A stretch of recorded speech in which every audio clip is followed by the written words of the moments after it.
The year was 1738, and the settlement of Little Britain was alive with the chatter of its citizens, proud of their newly founded township, named in memory of their mother country.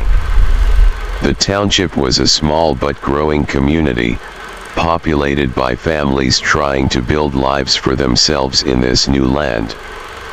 The Kirks Mills Historic District was bustling with the labor of skilled craftsmen, and the roads were filled with horse-drawn carriages and children at play. Among the townsfolk, a family of prominence had settled in a quaint home near the pine grove-covered bridge, a sight soon to be revered. The family consisted of Jonathan Campbell, his wife Mary, and their two children, Robert and Emily. Jonathan was a carpenter who had contributed to the construction of many buildings in the town, while Mary was known for her skill in herbal remedies.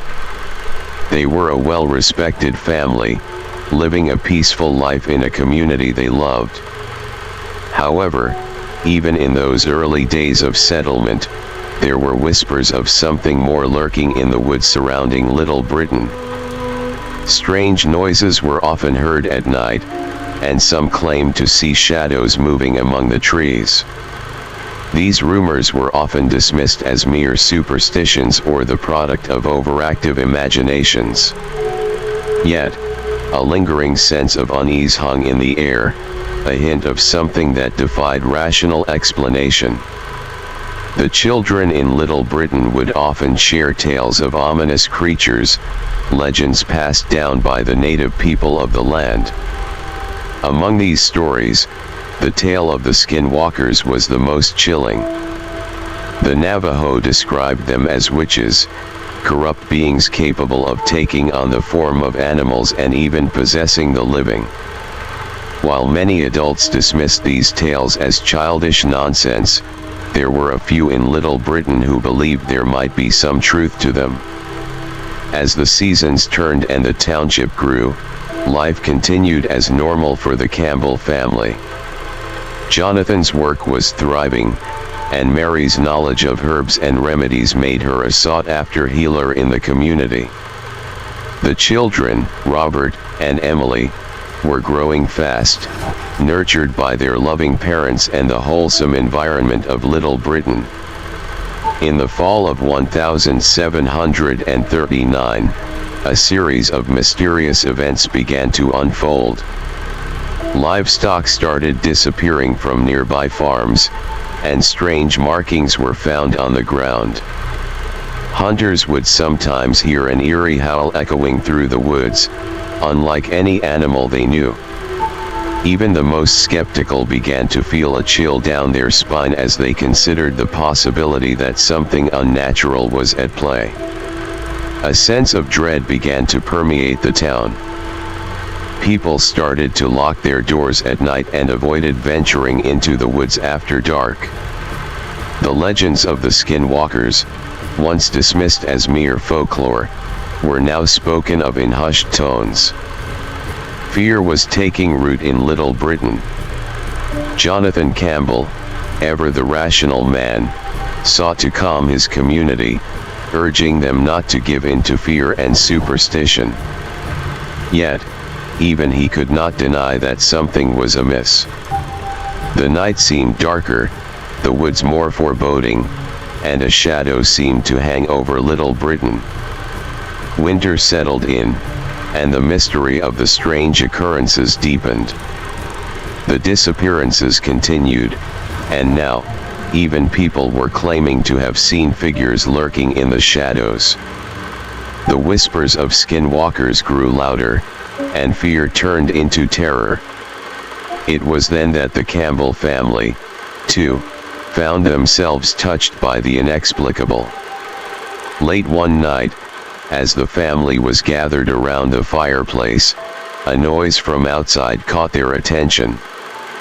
A low, mournful howl echoed through the winter air, unlike anything they had ever heard.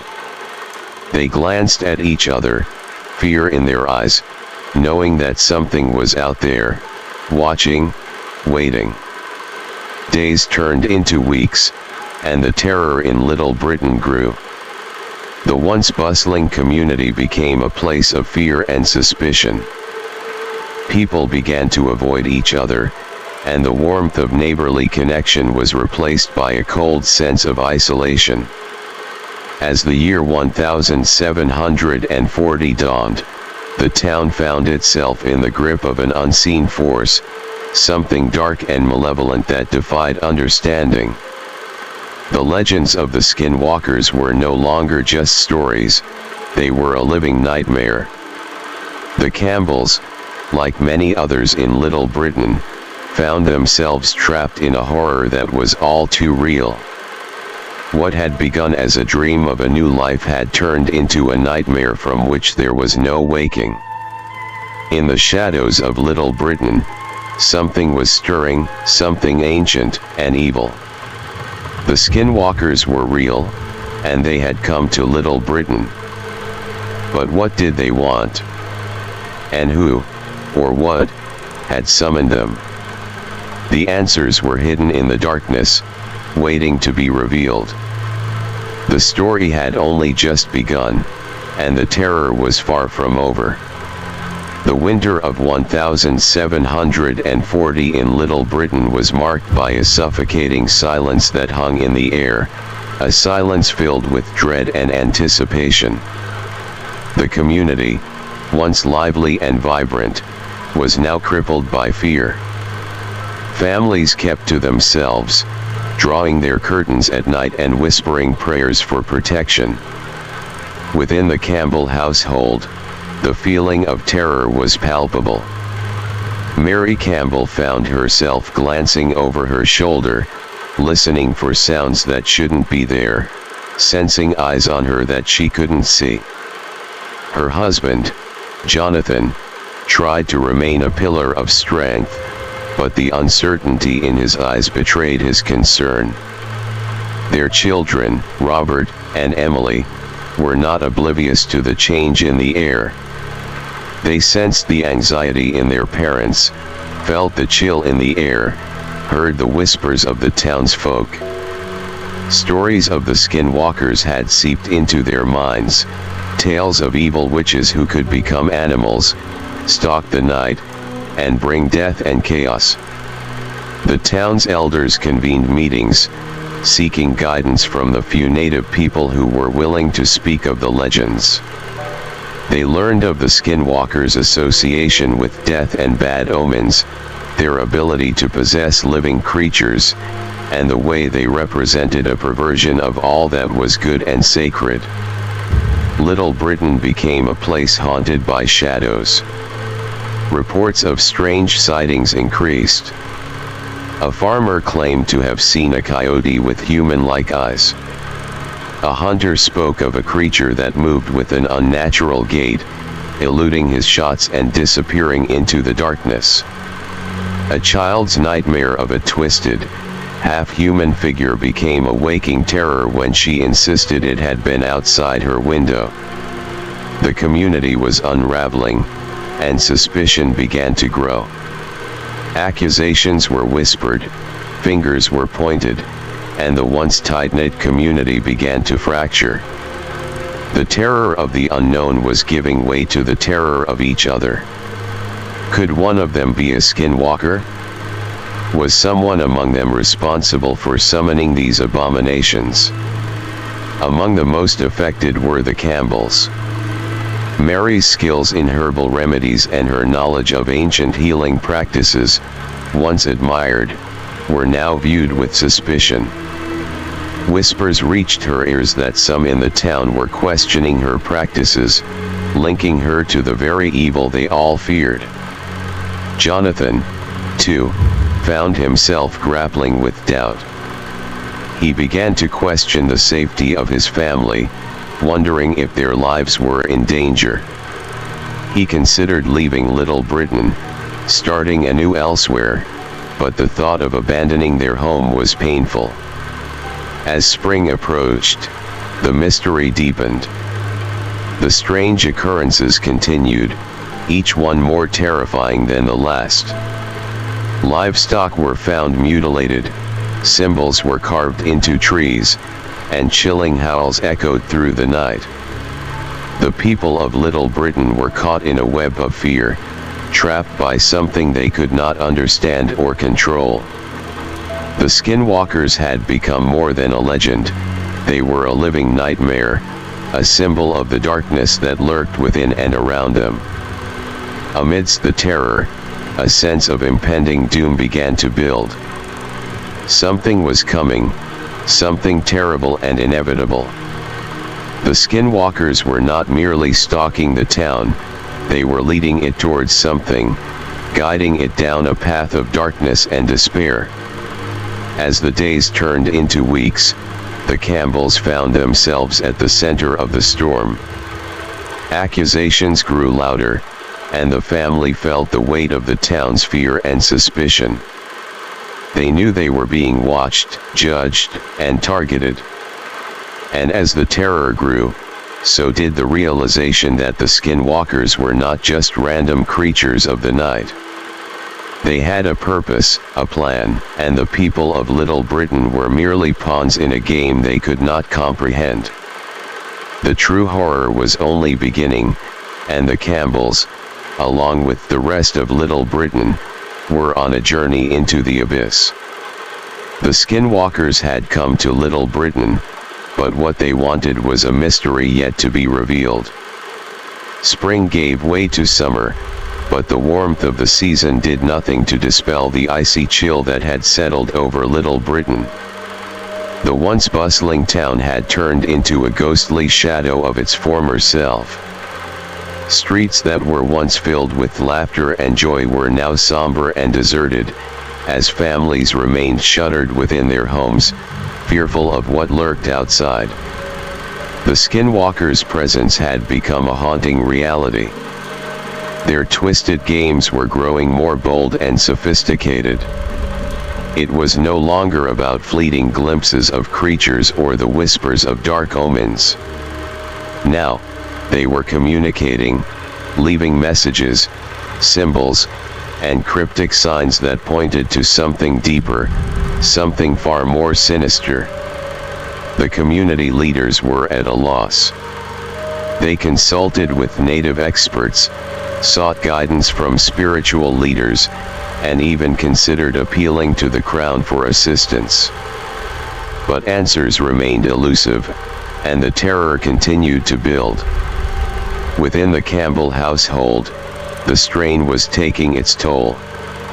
Jonathan's once sturdy resolve had begun to crack, and Mary's sleep was haunted by nightmares, images of twisted forms, and shadowy figures that stalked her even in her dreams. Young Robert and Emily were not spared either. Emily, the more sensitive of the two, had stopped speaking, retreating into a world of silence and fear.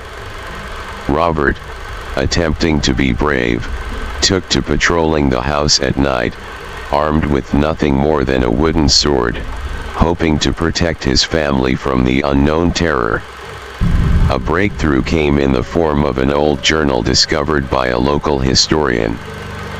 It contained references to a dark cult that had once existed within the area, a group that had practiced forbidden rituals and sought communion with the twisted entities of the netherworld.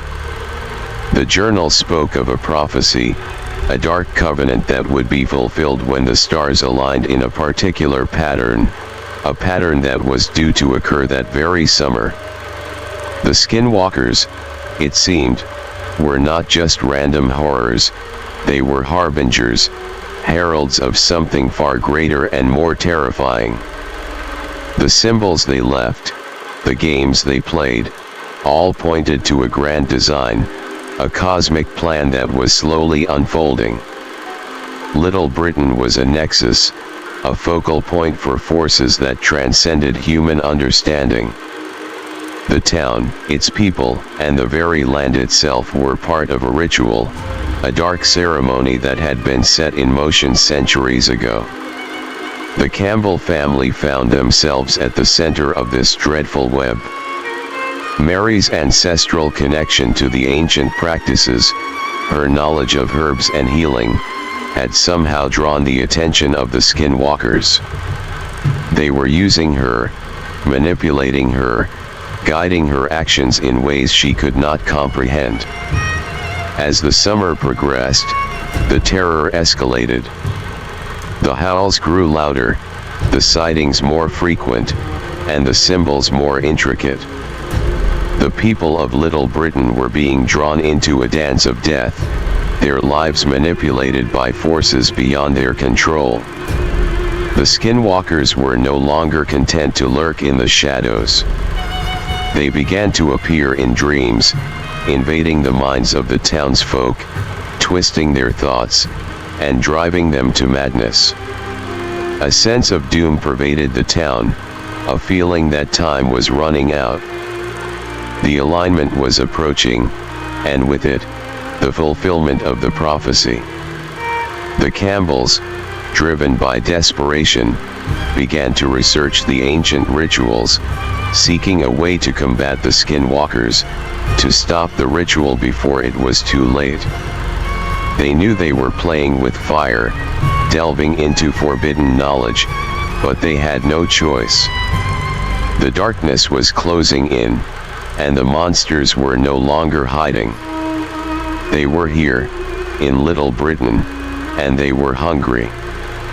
The countdown had begun, and the final act was approaching.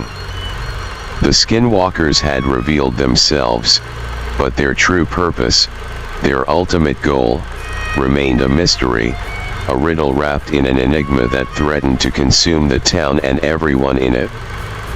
The world of Little Britain grew darker as summer's embrace turned towards the chilling grasp of autumn. Trees once lush with vibrant foliage began to shed their leaves, as if mourning the terrors that had befallen the township. Fields of crops withered, and the livestock grew frail. It was as though nature itself was recoiling from the looming malevolence. In the heart of the township, the Campbell family struggled with their newfound purpose. Armed with knowledge extracted from ancient tomes and guided by obscure symbols, they began to piece together the ritualistic puzzle that the Skinwalkers had laid out. Jonathan, his once steadfast resolve replaced by a grim determination, became the family's leader, taking charge of the dark task ahead. Mary, her motherly warmth suppressed by a calculating intellect, focused on deciphering the cryptic clues. The children, Robert and Emily, found roles within this eerie investigation as well, their innocence lost to the cruel reality of their situation. They were not alone in their struggle. Other families in Little Britain began to notice the growing horrors. Cattle mutilated, crops destroyed, eerie howls echoing through the night, and shadows that moved with malevolent intent. The town was under siege, and no one was safe. Rumors of witchcraft began to spread, whispers of ancient pacts and devilish creatures. Fear turned into suspicion, and suspicion into accusations. Neighbors turned against neighbors, friends against friends, as the terror sowed discord and mistrust.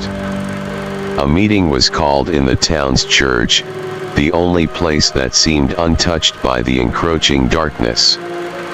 Here, the leaders of Little Britain, guided by the Campbells' research, shared what they had discovered about the Skinwalkers and the prophecy that was unfolding.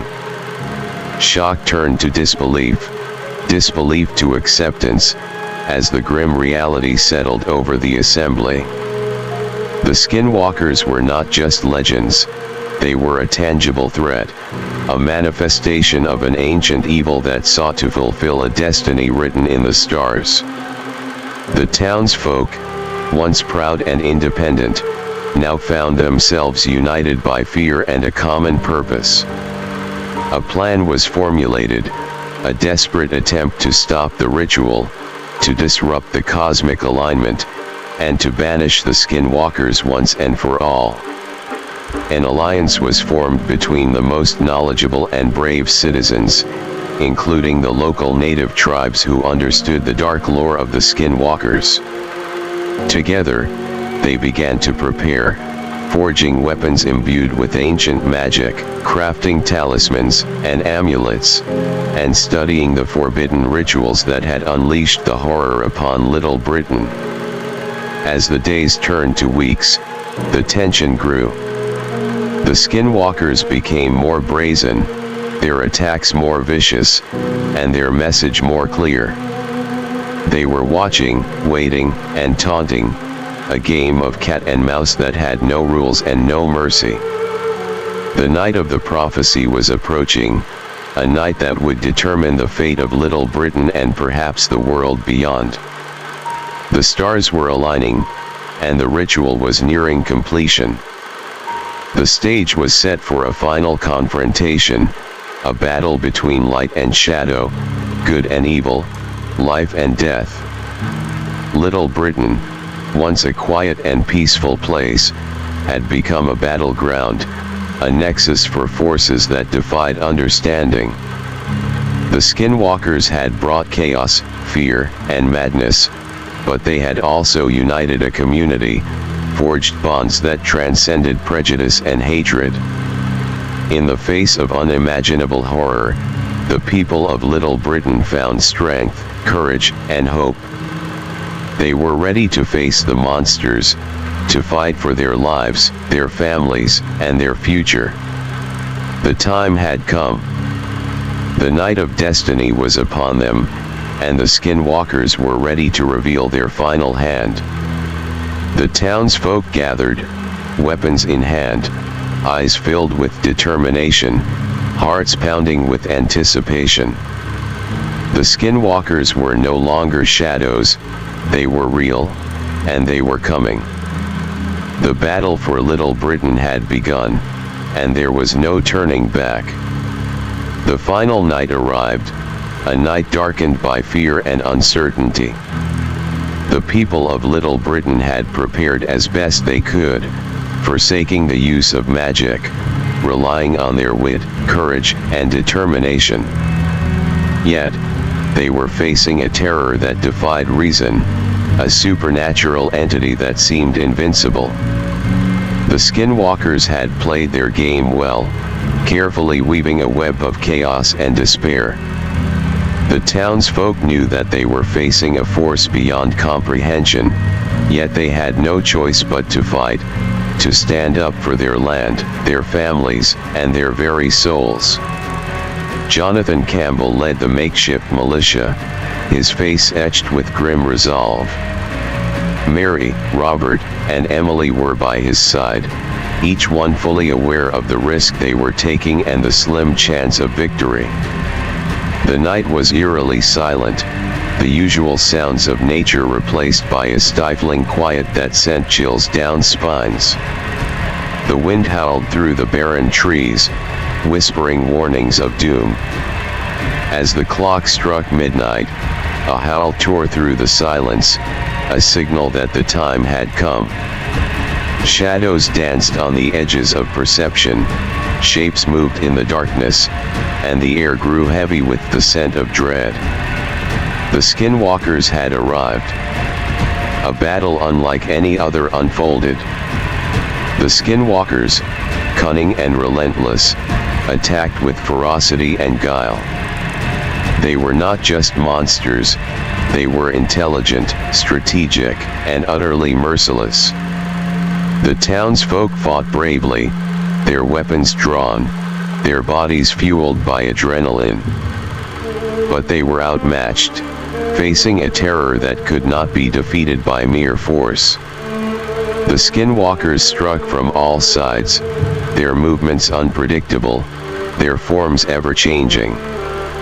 Coyotes, owls, wolves, they took on shapes that struck terror into the hearts of their victims, playing with their minds and feeding on their fear. One by one, the defenders fell, torn apart by claws and teeth, consumed by a darkness that knew no mercy. Screams echoed through the night, cries of agony and despair that would haunt Little Britain forever.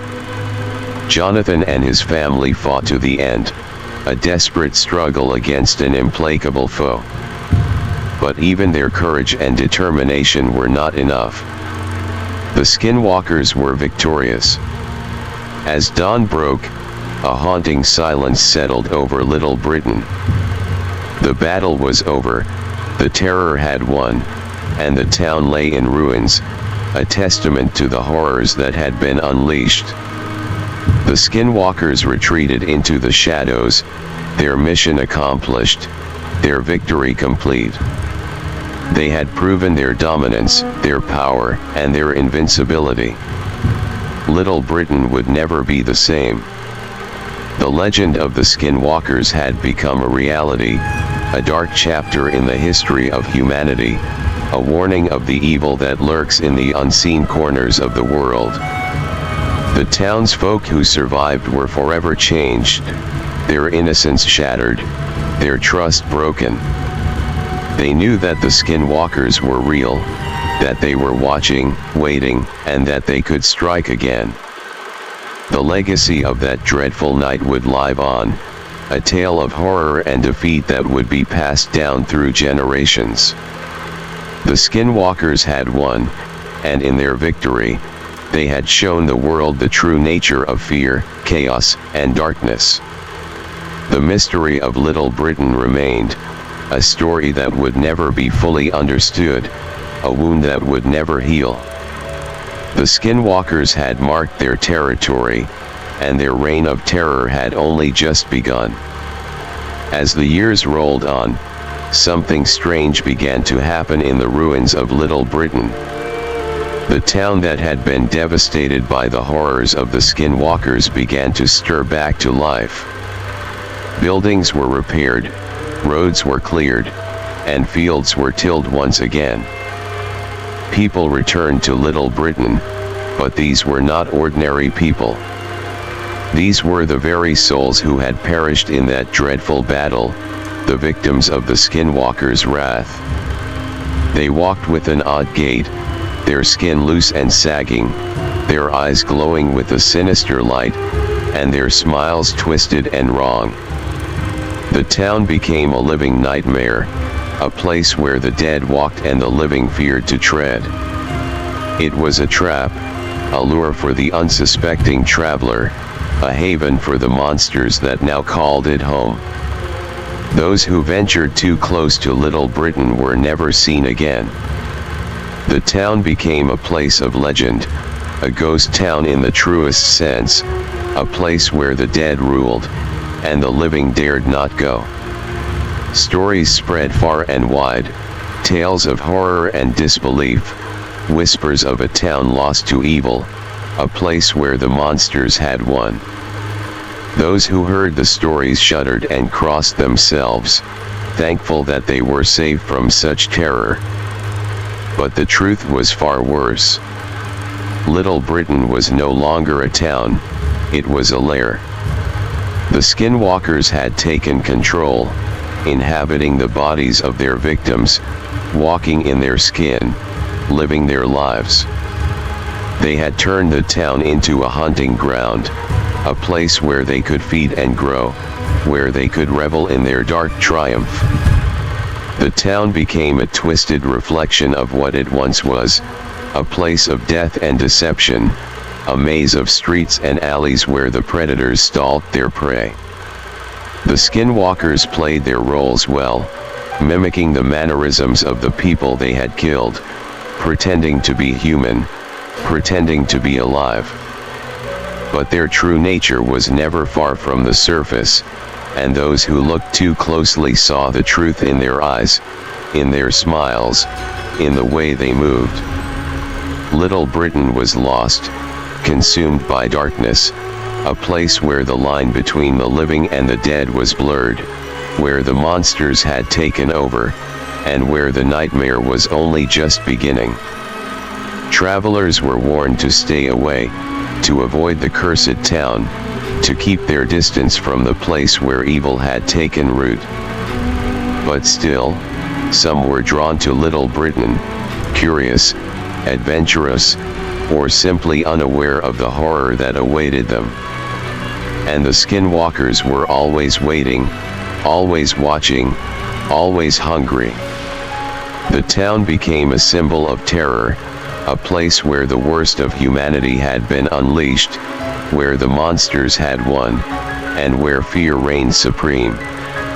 And still, the legend grew, a tale of horror and despair that would never be forgotten, a story that would become a part of the very fabric of the land, a warning of the darkness that lurked in the hearts of men, and the evil that could be unleashed when the monsters were allowed to win. Little Britain was no more. In its place stood a dark and twisted monument to chaos, fear, and the power of the Skinwalkers. A place where the dead walked, where the monsters ruled, and where the horror was never ending. The nightmare of Little Britain had become reality, a grim reminder of the terror that could be unleashed, and a warning to all who dared to venture too close to the darkness. In the shadow of the monstrous transformation of Little Britain, tales began to circulate amongst nearby towns and settlements. Though the whispers of the horror that had befallen the once thriving community reached many ears, there were still those who disregarded the warnings. Unwary travelers, desperate fugitives, curious thrill seekers, and even entire families seeking a new life would fall victim to the insidious trap that Little Britain had become. The victims varied, but the outcome was always the same. Below are some of the unfortunate souls who crossed the threshold of Little Britain, never to return. 1. The wandering merchant. A well-traveled merchant, known for his exotic wares, heard rumors of a thriving market in Little Britain. His curiosity piqued, he set off towards the town, ignoring the cautionary tales of fellow traders. As he entered Little Britain, he was greeted by seemingly friendly townsfolk, their smiles just a bit too wide, their eyes just a touch too eager. He was invited to a grand feast, his goods praised and his presence celebrated. As the night wore on, the merchant began to feel a growing unease. The laughter was too shrill, the toasts too fervent. When he tried to leave, he found the doors locked, and the once friendly faces turned malevolent. His screams were lost amidst the cheers of the monsters as they tore him apart. 2. The desperate family. A family fleeing poverty and seeking a fresh start stumbled upon the fateful road leading to Little Britain. They were welcomed with open arms, offered shelter, food, and work. The children played in the streets, laughter filling the air, the parents grateful for their newfound fortune. But slowly, the facade began to crack. The children's games turned violent, the neighbors' glances grew predatory, and the nights were filled with unsettling noises. The family's attempts to leave were thwarted, their every move watched, their every plea ignored. One by one, they were hunted down, captured, and consumed, their humanity replaced by the monstrous forms of the Skinwalkers. 3. The thrill-seeking adventurers. A group of young and daring adventurers, seeking the thrill of the unknown, decided to explore the legendary haunted town of Little Britain.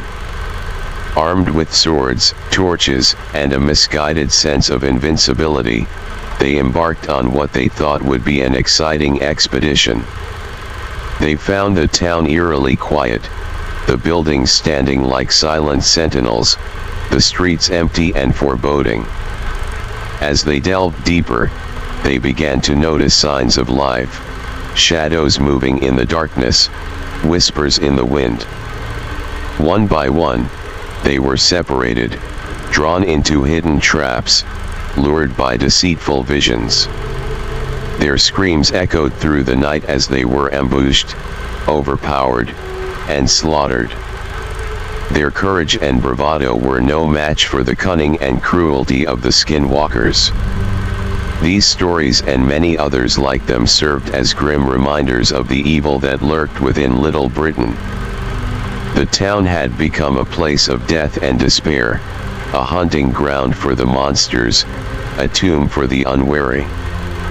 The horror of Little Britain was no longer a secret, no longer a myth. It was a living nightmare, a place where the worst fears were realized, and where the darkness of the human soul was given form and fury. And still, the Skinwalkers thrived, growing in number and power, their appetite for terror and destruction never satisfied. The town remained a death trap, a place where the unwary were lured and the unfortunate were lost, where the monsters ruled, and where the horror was endless. The slow burn of dread had ignited into a raging inferno of chaos and fear, the terror of Little Britain reaching out to claim more victims, to spread its darkness, and to remind the world of the horror that could be unleashed when the monsters win. Certainly, the horror continues. The monsters of Little Britain grow bolder, more cunning, and ever hungrier. Their reach extends beyond the cursed boundaries of the town, ensnaring more victims in their twisted games. For the love-stricken couple, two young lovers, seeking to escape the disapproving eyes of their families, found refuge in Little Britain. The promise of a new life, away from judgment and strife, seemed too alluring to resist. But the romance that blossomed between them soon withered under the shadow of the lurking horror. They were stalked, tormented, and manipulated by the monstrous inhabitants, their love tested and twisted until it became a weapon against them. The Skinwalkers used their affection to turn them against each other, leading them into a deadly trap where their love was their undoing. Their final embrace was one of terror and betrayal, their bodies left as a grotesque monument to the power of the monsters. 5. The Lost Child. A curious child, straying too far from home, wandered into Little Britain. The town seemed like a playground, filled with strange and intriguing sights. But the games quickly turned nightmarish, the child's innocence exploited by the Skinwalkers. They toyed with the young soul, leading him through a maze of horror, shaping his fears into living nightmares. The child's cries for help went unanswered, his tears unnoticed. He was trapped, alone and terrified, until the monsters finally tired of their game and ended his suffering. 6. The Missionary. A devout missionary, determined to bring salvation to the people of Little Britain, entered the town with a Bible in hand and faith in his heart. He was met with mockery and scorn, his words twisted, his beliefs challenged. The Skinwalkers took pleasure in breaking him, using his faith against him, showing him visions of hell and damnation. He was driven to madness, his mind shattered by the relentless assault on his beliefs. In the end, he was left a broken husk, his faith replaced with terror, his soul consumed by the very evil he sought to vanquish. 7. The Investigative Journalist. A journalist, seeking the truth behind the legend of Little Britain, ventured into the town with a camera and a notebook. She was determined to uncover the secrets, to expose the horror, and to bring the story to the world. But the Skinwalkers had other plans. They manipulated her investigation, leading her into a web of deceit and danger. Every clue was a trap, every discovery a dead end. They played with her mind, warping her perception, feeding her lies. Her pursuit of truth became an obsession, driving her deeper into the darkness until she became a part of the horror she sought to reveal. These tales add to the growing legend of Little Britain, each one a testament to the insidious power of the Skinwalkers. The town's reputation as a place of evil grows, its name whispered with fear and awe. Yet, despite the warnings, despite the horror, people continue to be drawn to Little Britain. The allure of the unknown, the challenge of the forbidden, the thrill of the macabre, these are the siren calls that lure the unwary into the clutches of the monsters. The town remains a living nightmare, its streets filled with the echoes of screams, its buildings stained with the blood of the innocent, its very soul corrupted by the evil that thrives within. The Skinwalkers continue to rule, their reign of terror unchallenged, their hunger for chaos and death insatiable. The nightmare of Little Britain persists, the horror never ending, the fear ever growing, the darkness ever spreading. Certainly, let us continue the tale through time, tracing the evolution of Little Britain as the presence of the Skinwalkers permeates every facet of life, steering the town's destiny through the ages. 1770s, a growing settlement. Little Britain grows as a hub for travelers and settlers, many unaware of the horrors lurking within. The Skinwalkers, having established a firm grip on the town, subtly guide its development. Businesses thrive, families settle, and yet, a sinister undertone pervades every aspect of life. Strange disappearances, unexplained tragedies, and eerie occurrences become woven into the fabric of the town's history. 1800s, the Industrial Age. The turn of the century brings industrialization to Little Britain. Factories spring up, attracting workers and their families, all blissfully ignorant of the dark secret that fuels the town's prosperity. The Skinwalkers adapt to the changing times, their malevolent influence reaching into the heart of the burgeoning industries. The number of victims grows, their lives consumed, their bodies mere vessels for the insidious creatures. 1860s, the Civil War. Little Britain's strategic location makes it a crossroad during the Civil War. Soldiers pass through, some never to leave. The Skinwalkers feast on the chaos and bloodshed, their power growing as they ensnare the lost and wounded, wearing their forms as macabre trophies. The town's haunted reputation spreads, becoming a place of fear even amongst the horrors of war. 1900s, modernization. With the dawn of the 20th century, Little Britain continues to thrive, modernizing and expanding. New roads, schools, and institutions are built, all under the watchful eyes of the hidden monsters. Those who delve too deep into the town's mysteries vanish without a trace, their stories lost, their fates sealed.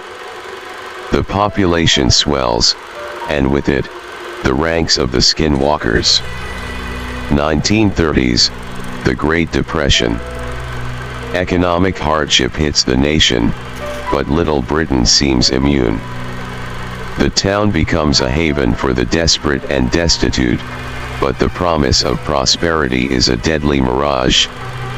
The Skinwalkers grow bold, their appetite for terror and suffering insatiable. Families are torn apart, lives shattered, and hope extinguished. 1950s, post-war prosperity. The post-war boom revitalizes Little Britain, its dark past glossed over by the shine of progress. Suburbs expand, businesses flourish, and the town becomes a model of the American dream. But the dream is a nightmare, the prosperity a facade. Behind the smiling faces and picket fences, the Skinwalkers continue their grim harvest. 1980s, a modern mystery. As the world embraces technology and progress, Little Britain's sinister reputation becomes the stuff of legend, a dark tale whispered by those who dare to believe. Paranormal investigators, thrill seekers, and the curious are drawn to the town, their fate sealed by their curiosity. The Skinwalkers adapt, their methods evolving, their control unshaken. 2000, a town transformed. By the dawn of the new millennium, Little Britain is unrecognizable from its humble beginnings. A thriving community, a bustling economy, a picture of success, all built on a foundation of horror. The town is a living embodiment of the Skinwalkers, a place where evil wears the face of normality, where terror is hidden behind the mundane.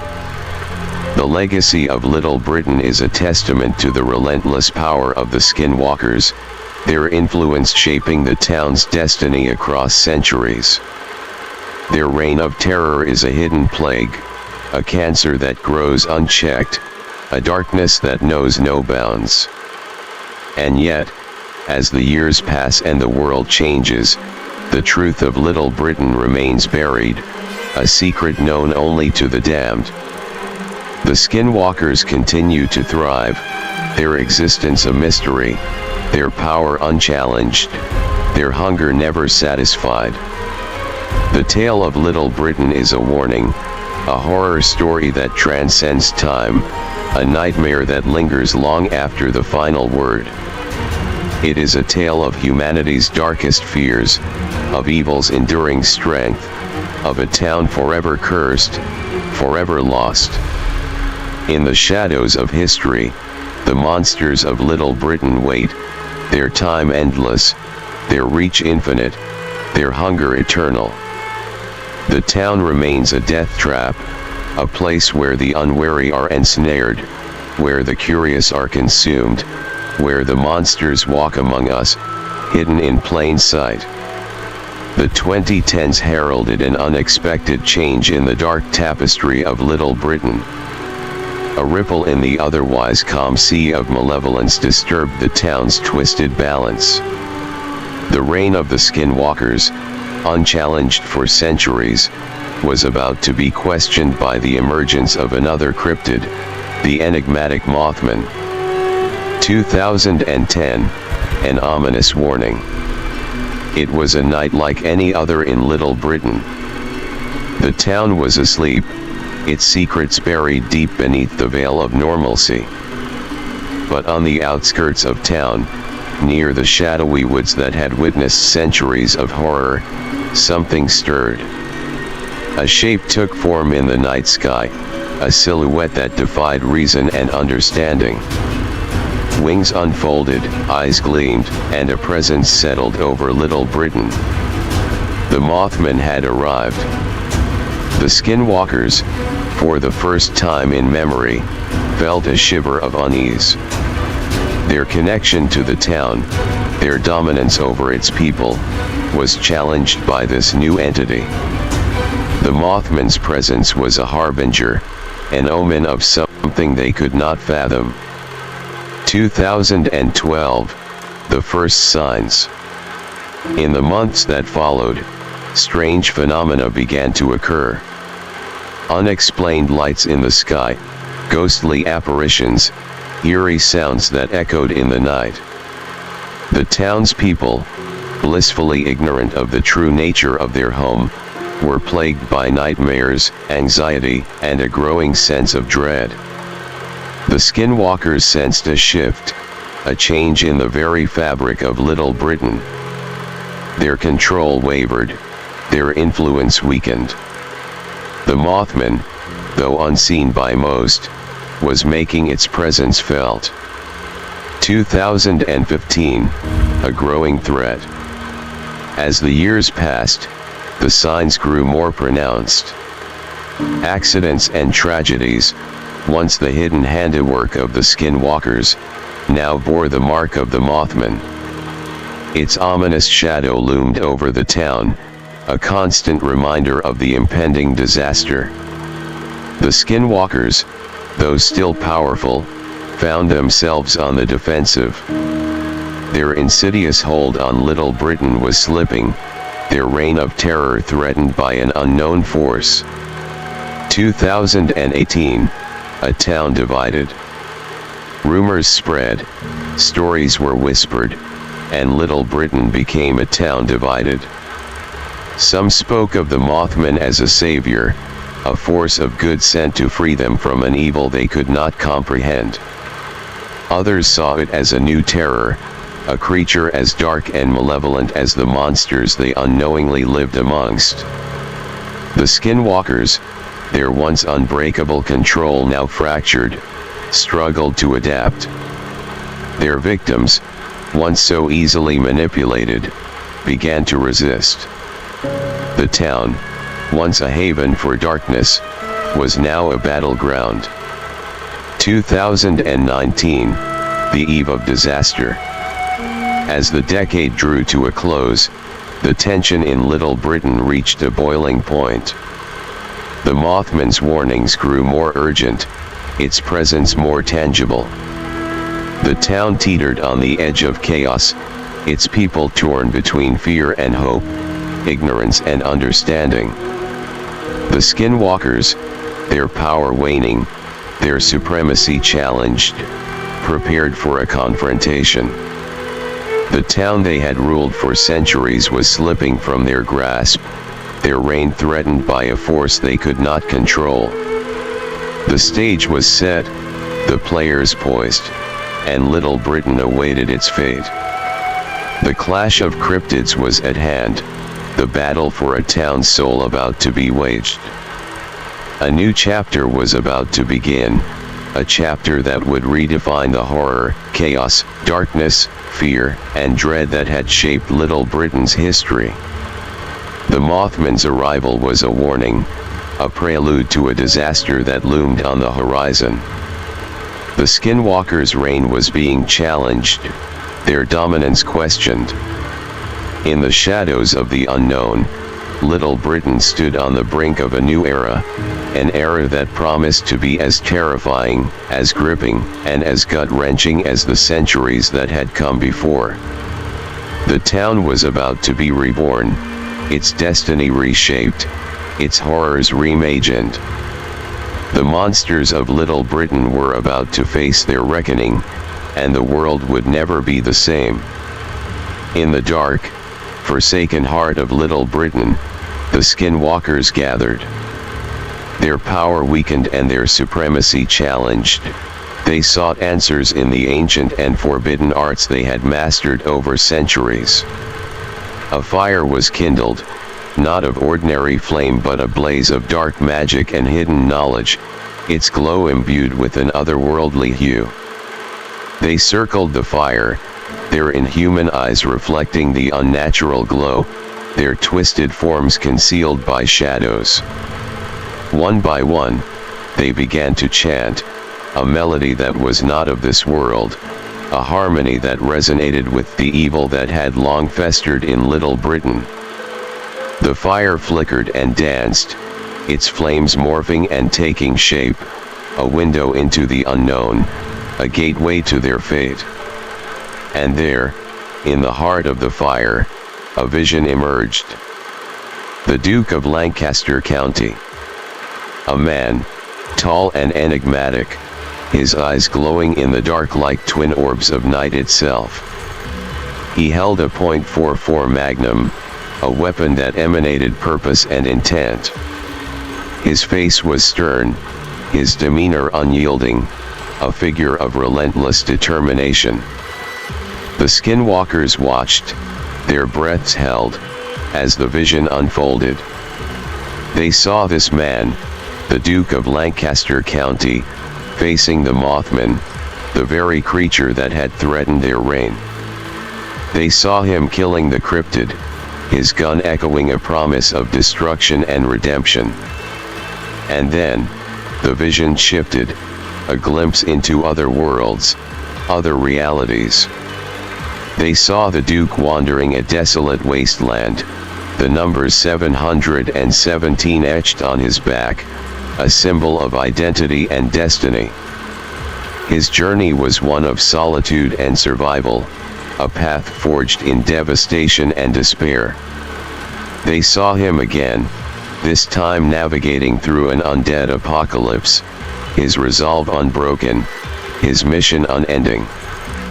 He was a beacon of hope in a world consumed by darkness, a warrior unafraid to face the horrors that lurked in the shadows. The fire waned, the visions faded, and the Skinwalkers were left with a sense of foreboding, a realization that their downfall might indeed be at hand. The Duke of Lancaster County was coming, a force that transcended time and space, a challenge they could not ignore, a destiny they could not escape. The night was filled with a heavy silence, the air thick with anticipation. Little Britain, once a playground for the monstrous Skinwalkers, was now a stage for a battle that would shape its future. The Duke was on his way, his path illuminated by the fire's warning, his destiny intertwined with the monsters he was meant to face. The town awaited his arrival, the Skinwalkers feared his approach, and the tale of Little Britain was about to enter a new and terrifying chapter. The Duke was coming, and the world of Little Britain would never be the same. The bus rattled along the winding roads leading to Little Britain, its passengers lost in thought or conversation. The hum of the engine and the steady rhythm of the wheels created a trance-like ambience, a world momentarily disconnected from the horrors that lay ahead. In a window seat, the Duke of Lancaster County sat, his tall frame relaxed, yet his eyes alert, a subtle intensity hidden beneath his calm exterior. Beside him, a stranger, unaware of the Duke's identity, looked out at the passing landscape, lost in thought. The Duke turned to the stranger, his voice breaking the silence. "You ever heard of the Mothman?" he asked, his tone casual, yet probing. The stranger blinked, turning to face the Duke. "The Mothman? You mean the creature from the legends? The harbinger of doom?" He chuckled nervously, intrigued but also a little unsettled. "Yeah, I've heard of it. Why do you ask?" The Duke's eyes flickered, a spark of interest ignited. "I've seen it," he said simply, his voice steady, his gaze unwavering. The stranger's laughter died abruptly, replaced by a look of incredulity. "You've seen it? Really? That's something." He shifted in his seat, a newfound curiosity in his eyes. "What was it like?" The Duke leaned back, his expression thoughtful. "It's a creature unlike any other. A warning, a sign. It's a part of something much bigger." He paused, letting his words sink in. "It's connected to this place, to Little Britain."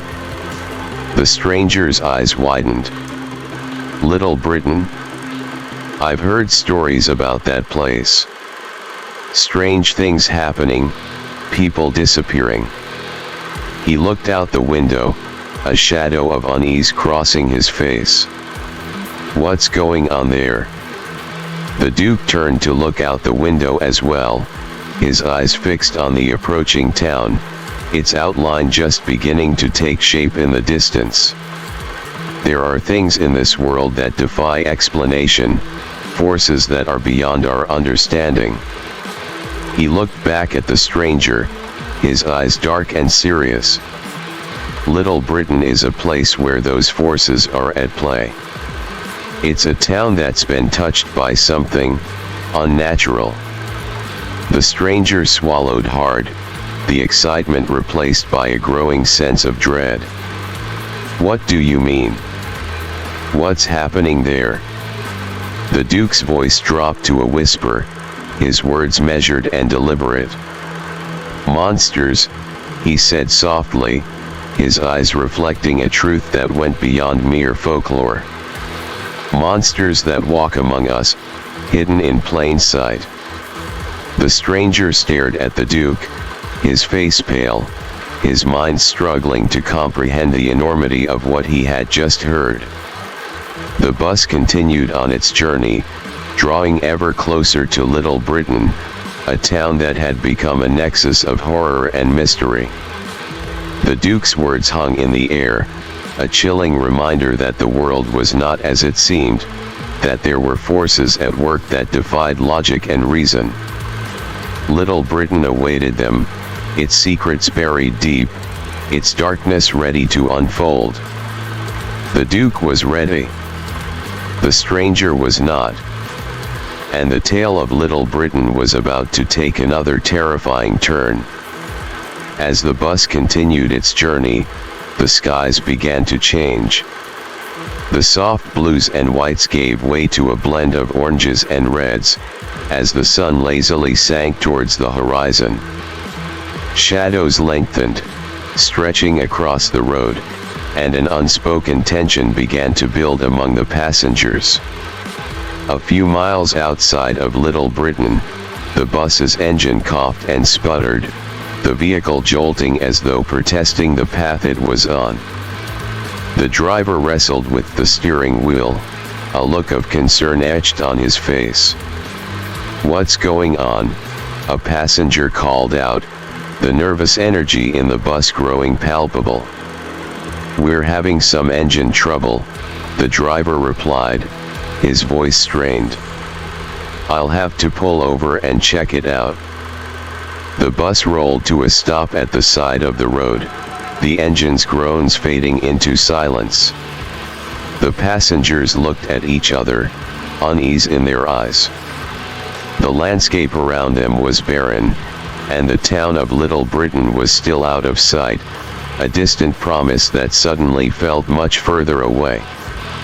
The Duke remained calm, his eyes focused on the darkening horizon. He sensed something in the air, a foreboding that went beyond a simple mechanical failure.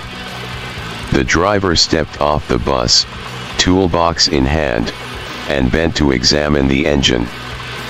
Minutes turned into an hour, the sun dipping lower, casting an eerie glow across the land. "We might be here a while," the driver finally announced, wiping his brow. "I can't seem to find the problem. I'll need to call for a tow truck." Murmurs of discontent spread through the bus, the passengers restless and anxious. The stranger who had spoken to the Duke earlier looked particularly worried, his eyes darting to the windows as the shadows deepened. "We're stuck here?" he asked, his voice tinged with fear. "In the middle of nowhere." The Duke placed a reassuring hand on the stranger's shoulder. "We'll be fine," he said, his voice steady. "We'll wait for help, and everything will be all right." But even as he spoke, the Duke's mind was elsewhere, his senses tuned to something beyond the ordinary. The breakdown of the bus, the timing, the location, all of it felt too coincidental, too perfectly aligned with something darker. As night began to fall, the landscape transformed, the familiar giving way to the unknown. Shapes moved in the darkness, unseen but felt, a presence lurking at the edges of perception. The Duke knew they were not alone. The passengers settled in for a long wait, some trying to sleep, others engaging in hushed conversations.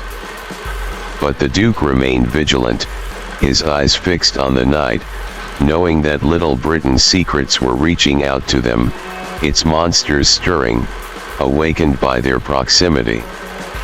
The night was alive with whispers and unseen movements, the wind carrying the scent of something ancient and malevolent.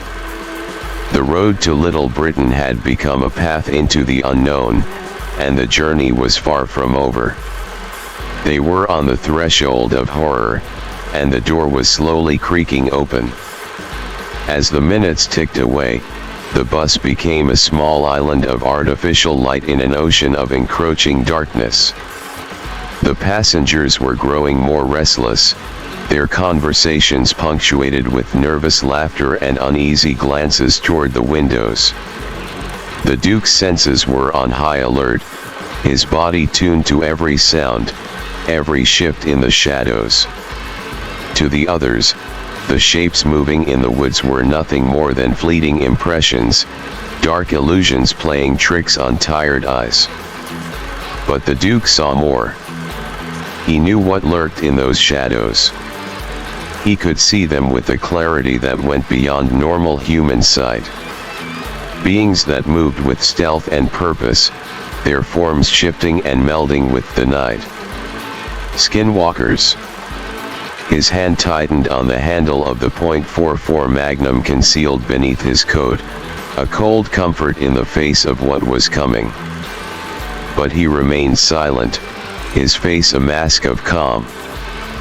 Panic would only make things worse, and the Duke knew that control was essential. The stranger beside him seemed to sense something amiss. He kept glancing at the Duke, his eyes wide and questioning. "Do you hear that?" he finally whispered, his voice barely audible. "It's like something's out there." The Duke turned to him, his gaze steady. "It's just the wind," he said quietly, though he knew it was a lie. "Don't let your imagination get the best of you." But the stranger wasn't convinced.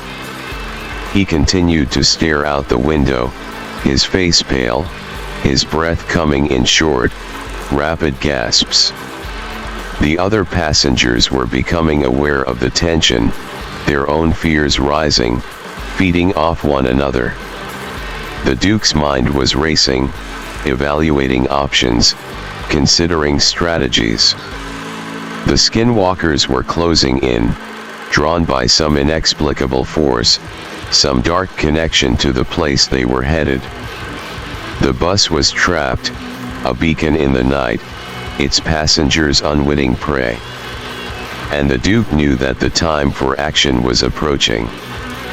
Every instinct told him that a confrontation was inevitable. He glanced at the driver, who was speaking into a phone, frustration in his voice as he tried to arrange a tow. The Duke knew they couldn't wait. The danger was growing with every passing minute. He stood, stretching his legs, his movements casual, his eyes still scanning the darkness. He needed to be ready, to be prepared for whatever was coming. The night was no longer just a backdrop to their journey.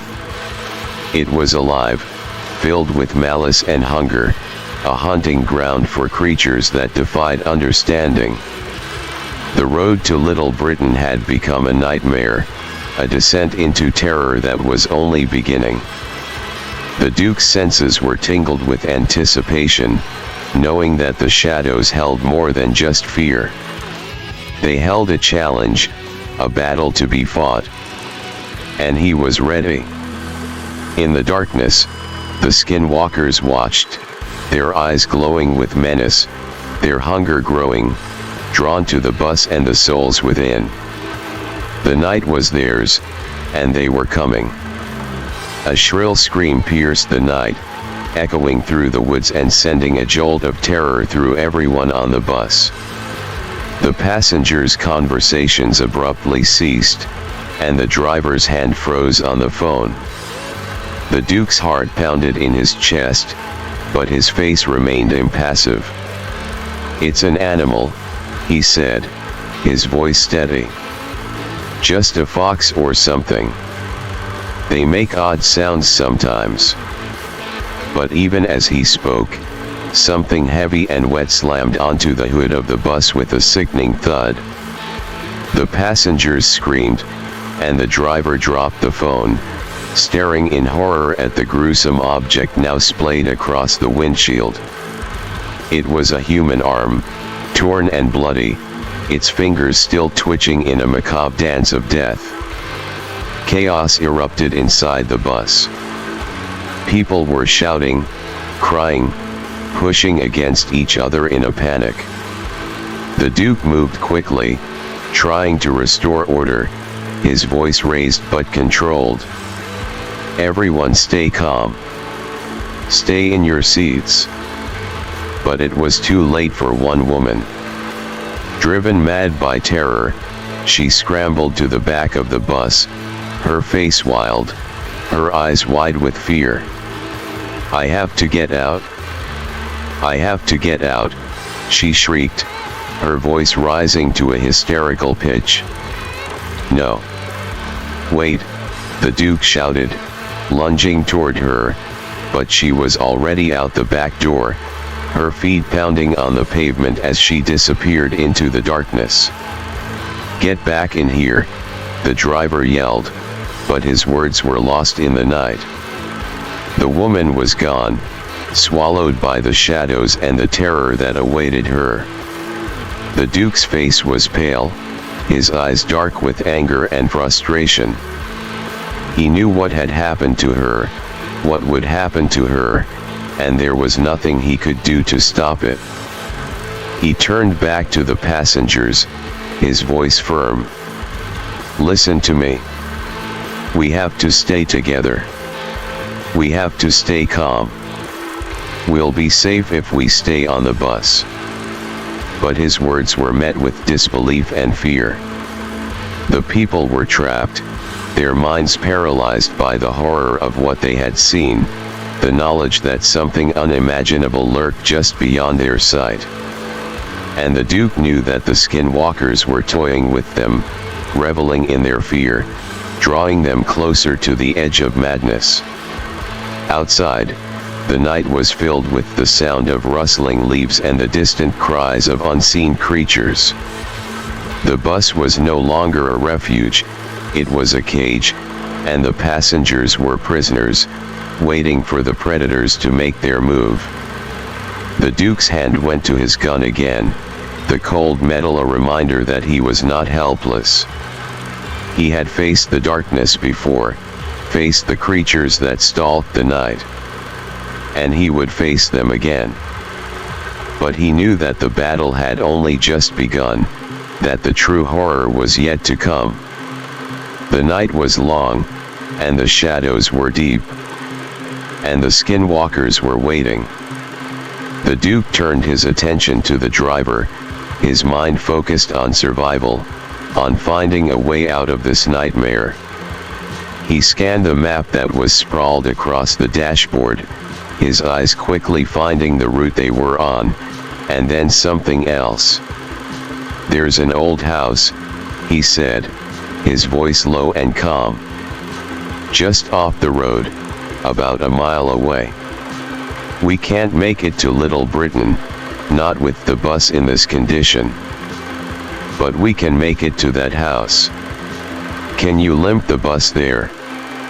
The driver looked at the map, his eyes following the Duke's finger, and then he shook his head. "No, we can't make it to Little Britain. The extra weight from the passengers would break the rim in less than 5 miles, and we'd be stranded. We'd be sitting ducks out here on the main road." The Duke's eyes narrowed, and he looked down the road, his gaze settling on a turn that led onto a dirt trail. He traced it on the map, his finger coming to rest on the house. "What about this trail? It leads to the house. Can the rim hold for a mile?" The driver studied the map, his face pale, his hands trembling. He knew what was out there, what was waiting for them, and he knew that every decision they made could mean life or death. But he also knew that they had no choice. "Yes," he finally said, his voice firm. "The rim will hold for a mile. But that's it. We have to be careful." The Duke nodded, his face set with determination. "Then that's what we'll do.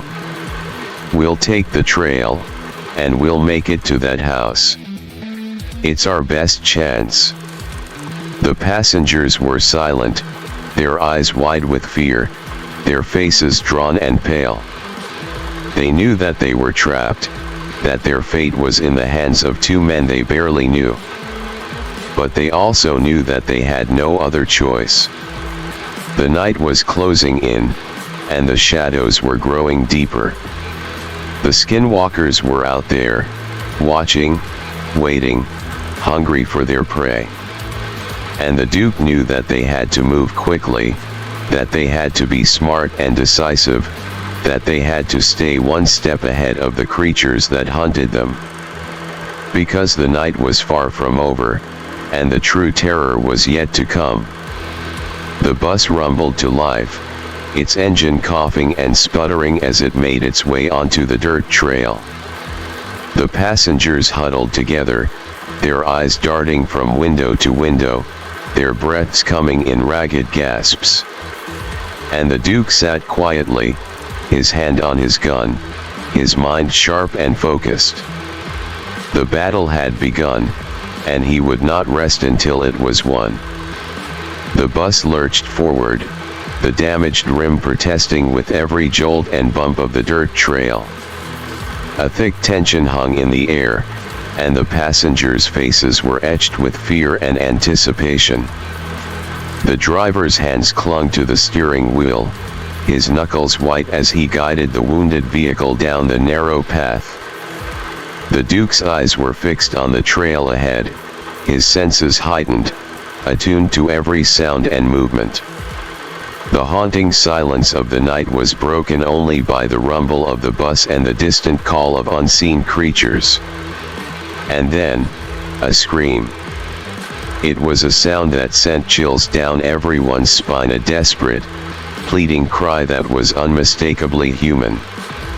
The Duke's head snapped to the side, and he saw her. The woman who had run from the bus earlier was stumbling out of the woods, her clothes torn, her face twisted with terror. She was screaming for help, her voice hoarse and broken, her eyes wild with fear. "Stop the bus," the Duke shouted, his voice cutting through the panic that was spreading through the passengers. The driver slammed on the brakes, and the bus skidded to a halt, its passengers thrown forward by the sudden stop. "We can't just leave her out there," someone yelled. "She could be one of them," another voice countered, filled with suspicion and dread.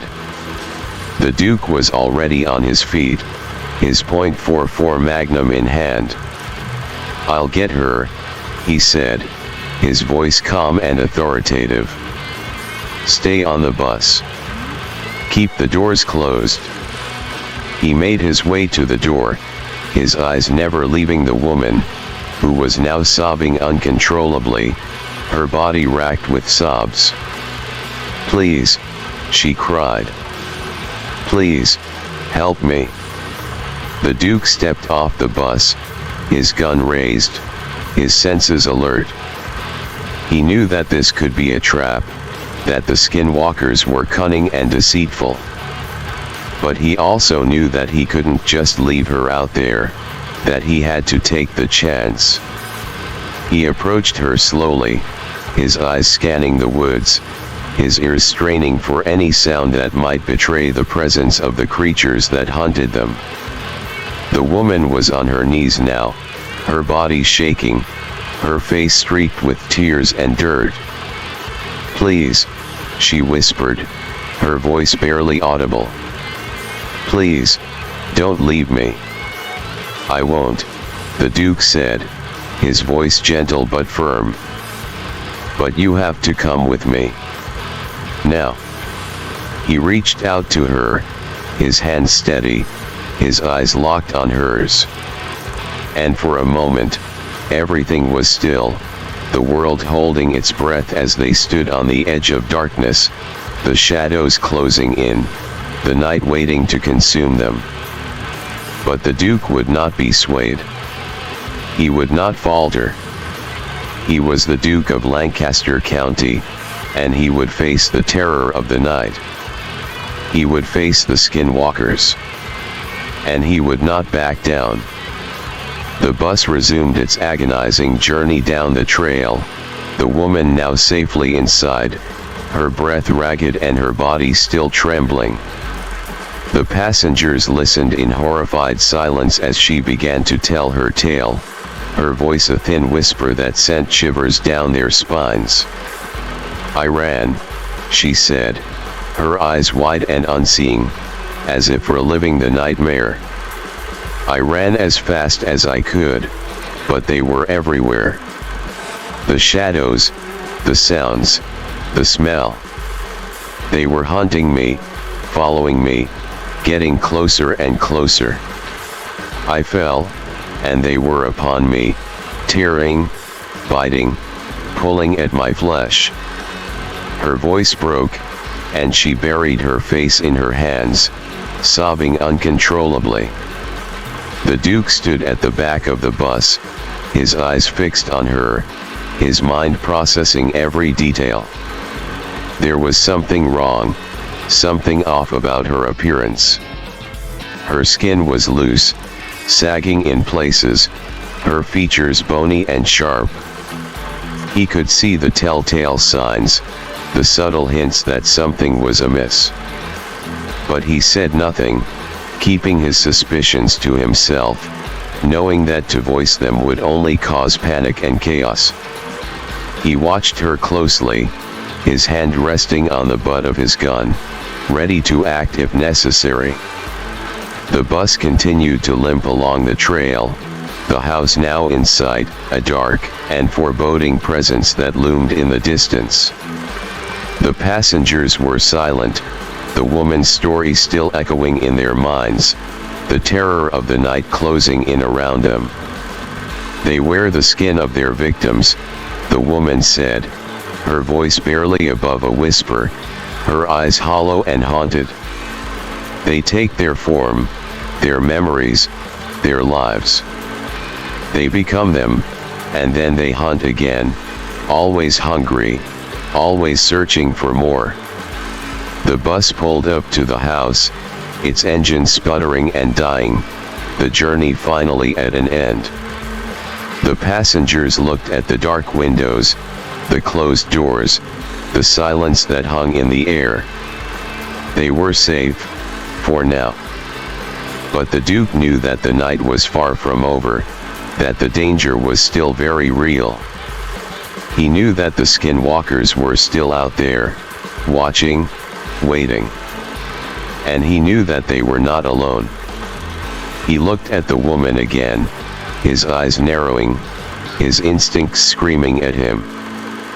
But he said nothing. For now, they were safe. For now, they were together. But the night was long, and the darkness was filled with monsters. And the Duke knew that the battle had only just begun. The Duke's voice cut through the stillness, calm and authoritative, directing the driver's actions with a clear purpose. "Line up the bus door with the front door of the house. We can use the bus to block it off. That door opens inward, and I can't see any hinges. It'll provide a barrier." The driver, still shaken but responding to the Duke's confidence, maneuvered the bus with precision. The passengers could feel the strain on the vehicle, hear the groaning of metal, and sense that it was on its last legs. The alignment was almost perfect, the bus door facing the entrance of the ominous house, forming a makeshift barrier. They were just settling into position when there was a loud, sharp crack, followed by a metallic screech. The rim and axle broke, the bus lurching violently to one side. The passengers cried out in alarm, gripping their seats, eyes wide with fear. But the Duke remained calm, his eyes assessing the situation, his mind already working on the next move. "It's in place," he announced, his voice steady, his gaze sweeping the interior of the bus. "We did it." The bus door and the house door align perfectly. They're blocked. We've got a barrier. He looked at the driver, his eyes serious but reassuring. Well done. You got us here. The driver nodded, his shoulders sagging with relief, the tension in the air slowly beginning to dissipate. The woman, the one they'd picked up along the trail, was still sitting quietly, her eyes vacant, her skin still loose and ill-fitting. The Duke watched her, his suspicions growing, his instincts telling him that something was not right. But for now, they were safe. For now, they had a barrier, a line of defense against the horrors of the night. The house loomed before them, dark and silent, a sanctuary and a mystery, a place of refuge and perhaps of danger. The Duke knew that they had won a small victory, but the night was far from over. They were trapped, surrounded, the unknown closing in around them. But they were together, united by fear and by the need to survive. And the Duke was ready, his mind sharp, his eyes clear, his .44 Magnum at his side. The battle had only just begun, and he was prepared to fight, to face the darkness, to confront the terror that lurked in the shadows. For he knew that the Skinwalkers were still out there, watching, waiting, hungry for more. And he knew that the night was filled with monsters, and that the real horror had yet to reveal itself. He looked at the house, at the bus, at the faces of the people around him. And he knew that they were not alone. He knew that the night was alive, and that the battle had only just begun. The Duke's voice rang out clear and commanding as he ordered the driver to secure the house. Make sure the back door's blocked off. Check the windows. We don't want any surprises. I'm going to tend to her wounds. He gestured at the woman, his eyes betraying no hint of his suspicions. The driver nodded, rallying the passengers into action. They began to barricade doors, board up windows, and make the house as secure as possible, their actions fueled by the fear of what awaited them outside. Meanwhile, the Duke guided the woman into the bathroom, his face a mask of concern, his mind sharp and focused. Once inside, he locked the door and turned to face her, his eyes cold and piercing, his hand reaching for his .44 Magnum. What happened to you out there? He demanded, his voice no longer gentle. Tell me the truth. She tried to lie, her voice trembling, her eyes darting nervously. But the Duke was not fooled, his instincts screaming that she was not what she seemed. You're one of them, aren't you? He accused, his voice low and deadly. A Skinwalker? She denied it, her voice breaking, her eyes wide with feigned innocence. But the Duke was relentless, his mind working, his questions probing, his eyes never leaving hers. Finally, she broke, her body convulsing, her skin beginning to loosen and shift, her true form emerging as she shed her human disguise. We know who you are, Johnny Vanduke, she hissed, her voice now guttural and filled with menace. From Vault 717 to the undead world, we know about all of you. We saw you kill the Mothman. But you foolishly thought you could kill an interdimensional being? No, he just left Lancaster alone, and he warned us, Vanduke. We will kill you before you can kill us. With that, she lunged at him, her eyes filled with malice, her mouth gaping, her teeth sharp and dripping. The Duke's reflexes were lightning fast, his hands steady, his aim true. He pulled the trigger, and the bullet found its mark, the Skinwalker's body collapsing to the floor, her life extinguished in an instant. The Duke stood over her, his breath coming in ragged gasps, his mind reeling from the revelation. They knew him. They were watching him. They were waiting for him. He felt a chill run down his spine, a sense of foreboding settling over him. He knew that the battle was far from over. He knew that the night was filled with danger, and that the Skinwalkers were still out there, ready to strike. But he also knew that he was ready, his resolve strengthened, his determination unwavering. He was Johnny Vanduke, the Duke of Lancaster County, and he was not afraid. He would face them. He would fight them. He would win. He looked at the woman's lifeless body, at the Skinwalker's true form, twisted and grotesque, a monster wearing the mask of humanity. And he knew that the real horror was only just beginning. He reloaded his .44 Magnum, his mind clear, his eyes focused.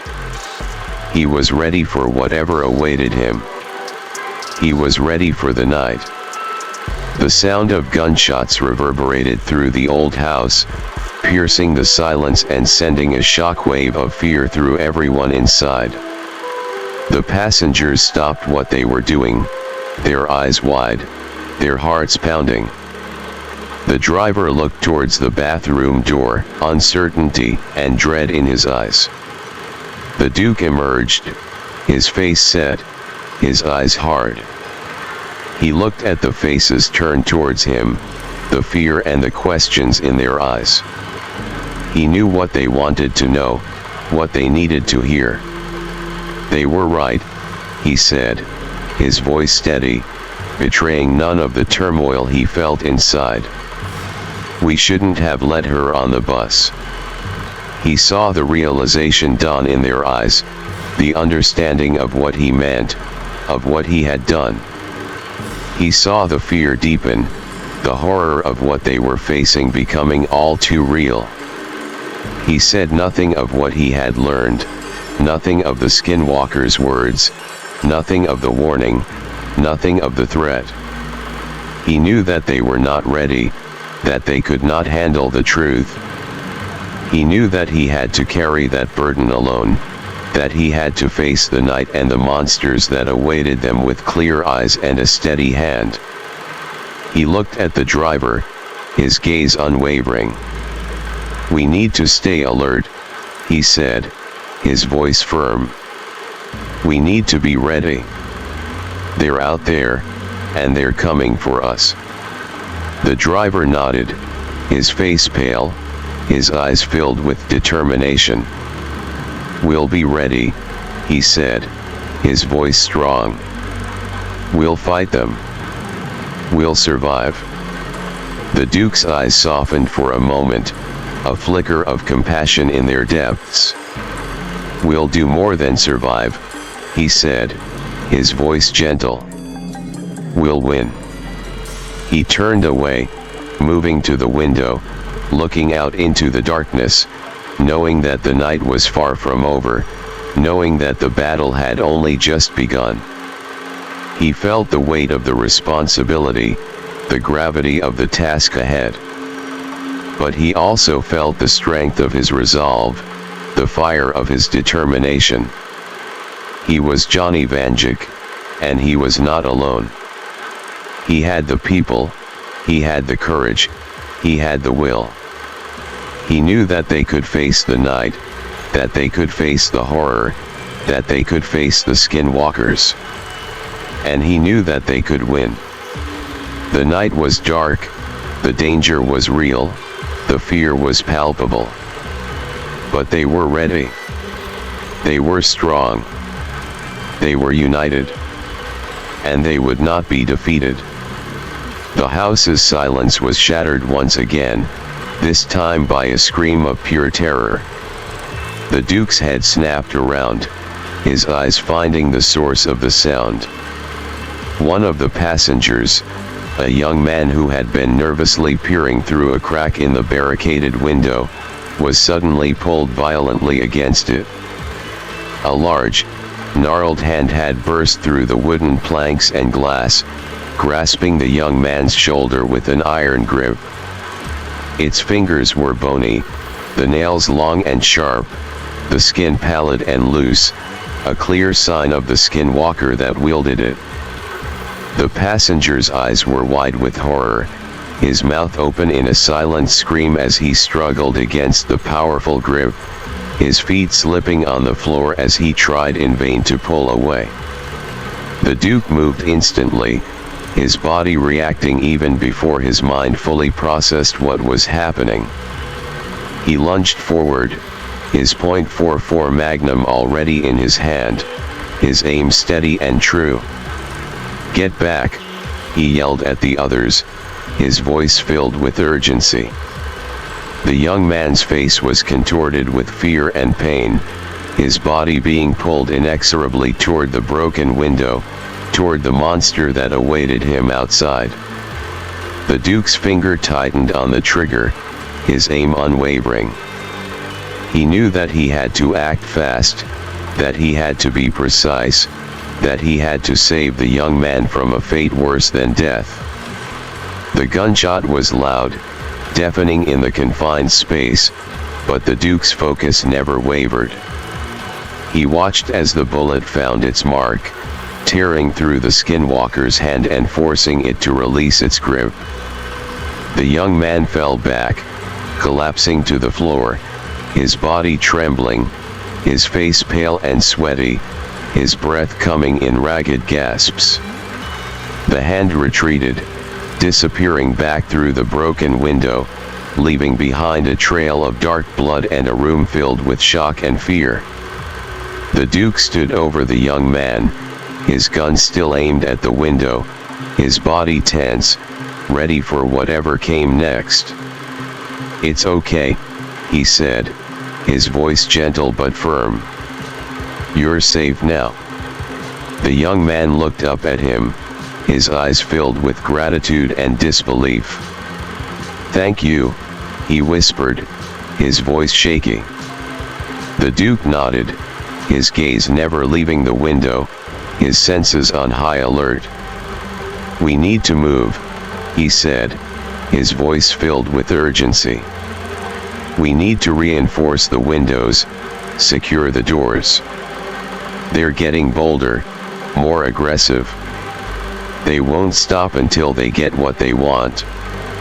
The passengers moved, spurred into action by the Duke's words, by the realization that the danger was far from over, that the night was still young.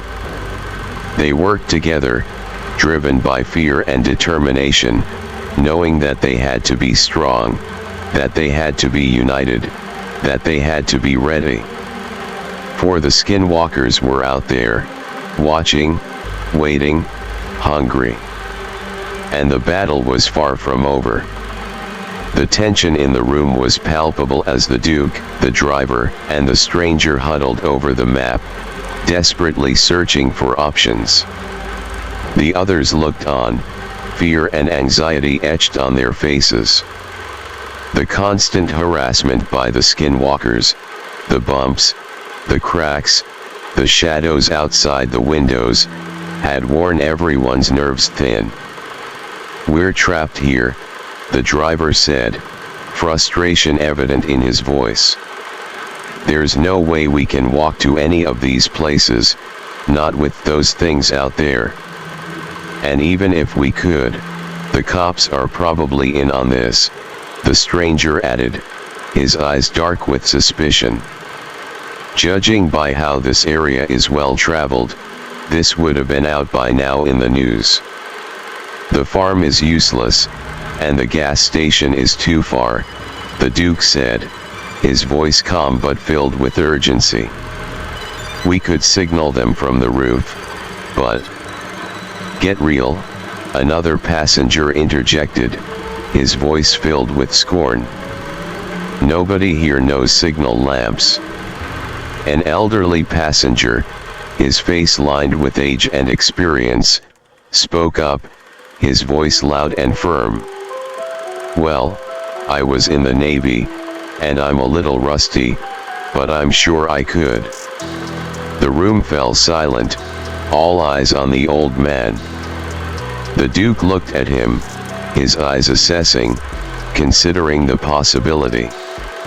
We could shoot a line to the cell tower, the stranger suggested, his eyes on the Duke's gun. I'm sure that gun of yours could carry a rope shot far enough. We don't even have rope, another passenger yelled, his voice filled with desperation. And don't forget the bus is useless. The room erupted into chaos, voices raised, accusations hurled, fear and frustration spilling over. Enough, the Duke yelled, his voice cutting through the noise.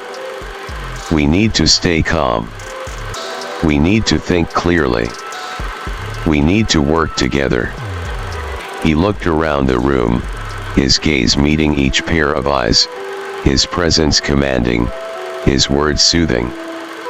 We have limited options, but we're not out of them yet, he continued, his voice filled with conviction. We can make a plan. We can find a way out of this. But we need to be smart. We need to be careful. And we need to be united. The room fell silent, the tension still there but now tempered by a newfound determination. The Duke looked at the map again, his mind working, his instincts guiding him. We'll figure this out, he said, his voice filled with resolve. We'll find a way. We'll survive this night. And in that moment, despite the terror that lurked outside, despite the uncertainty that lay ahead, there was a spark of hope, a glimmer of belief. They were not alone. They were not helpless. They had the Duke, and they had each other. And that was enough. The conversation was once again hushed as the stranger beckoned the Navy veteran over. Come here, quick, he said, urgency in his voice. A woman stood up, her eyes determined, her posture confident. I'm a police officer from Millersville, she announced, her voice carrying authority. You could say I have experience fighting these kinds of things. I took out a few dogmen in my time. She dropped her bag on the table, revealing a cache of police gear. I was supposed to investigate people going missing around here, she continued, her eyes fixed on the Duke. But I guess now we need this to get out of here. They all gathered around the bag, eyes widening as they found a powerful flashlight, 300 rounds of 9mm ammo, 3 Glocks, and 2 police batons. There were murmurs of relief, glances exchanged, hope building. All right, the Duke said, taking charge. We need a plan. We've got a way to signal for help, we've got weapons, and we've got each other. They passed out the batons to the others, arming them, giving them a sense of control, a semblance of power. We'll get onto the roof, the policewoman said, her voice filled with determination. We'll signal the gas station, and possibly the farm, even though we think it's useless. We'll need to guard the Navy vet while he signals, the Duke added, his eyes on the elderly man. We'll have to be on our guard, be ready for anything. The room was filled with nods, faces set, resolve strengthened. We'll do this, the stranger said, his voice filled with conviction. We'll make it through this night. The next hour was filled with preparation, with planning, with anticipation. They fortified the house, checked the weapons, went over the plan again and again. And then it was time. They made their way to the roof, the Duke, and the policewoman guarding the Navy vet as he began to signal, his hands skilled, his eyes focused. The flashlight flashed, the signal sent, hope and fear mingling in the cold night air. But there was no response. They tried again, and again, the minutes stretching, the night deepening, the shadows growing. And still, there was no response. Frustration grew, doubt crept in, fear began to gnaw. But they didn't give up. They kept trying, kept hoping, kept believing. The Duke's eyes were watchful, his senses alert, his instincts guiding him. He knew they were not alone. He knew they were being watched. But he also knew they were strong, they were capable, they were united. And they would not give up. They would keep signaling, keep trying, keep fighting. They would survive this night. They had to. A sudden, sharp whooshing sound cut through the silence, followed by a loud clang as the flashlight was knocked out of the Navy vet's hands by a spear. The sudden darkness was pierced by the chilling sight of dozens of glowing eyes, all fixated on them, lurking in the shadows of the night. "It's time to retreat," the Duke yelled, his voice filled with urgency. The policewoman grabbed the Navy vet, pulling him away from the edge as the Duke provided cover fire, the sound of the .44 Magnum echoing through the night. They made a frantic dash for the entrance to the house, the haunting glow of the eyes following them, the menacing whispers of the skinwalkers growing louder. The stranger was waiting at the door, his face pale, his eyes wide. "Hurry," he yelled, his voice filled with panic. They stumbled inside, the Duke slamming the door shut, his eyes wild, his breath ragged. The sound of the skinwalkers grew louder, their presence more palpable, their intent more malevolent. "They're coming," the policewoman said, her voice filled with dread. "We have to hold them off," the Duke replied, his voice filled with determination. "We can't let them in." They barricaded the doors, fortified the windows, prepared for the onslaught. The house became a fortress, a sanctuary, a last stand. The night wore on, the tension building, the fear growing. The skinwalkers were relentless, their attacks ferocious, their determination unwavering. But so were the people inside the house. They fought back, they resisted, they endured. The Duke's eyes were hard, his resolve unbreakable. He knew what they were up against, he knew what was at stake. And he knew they could not fail.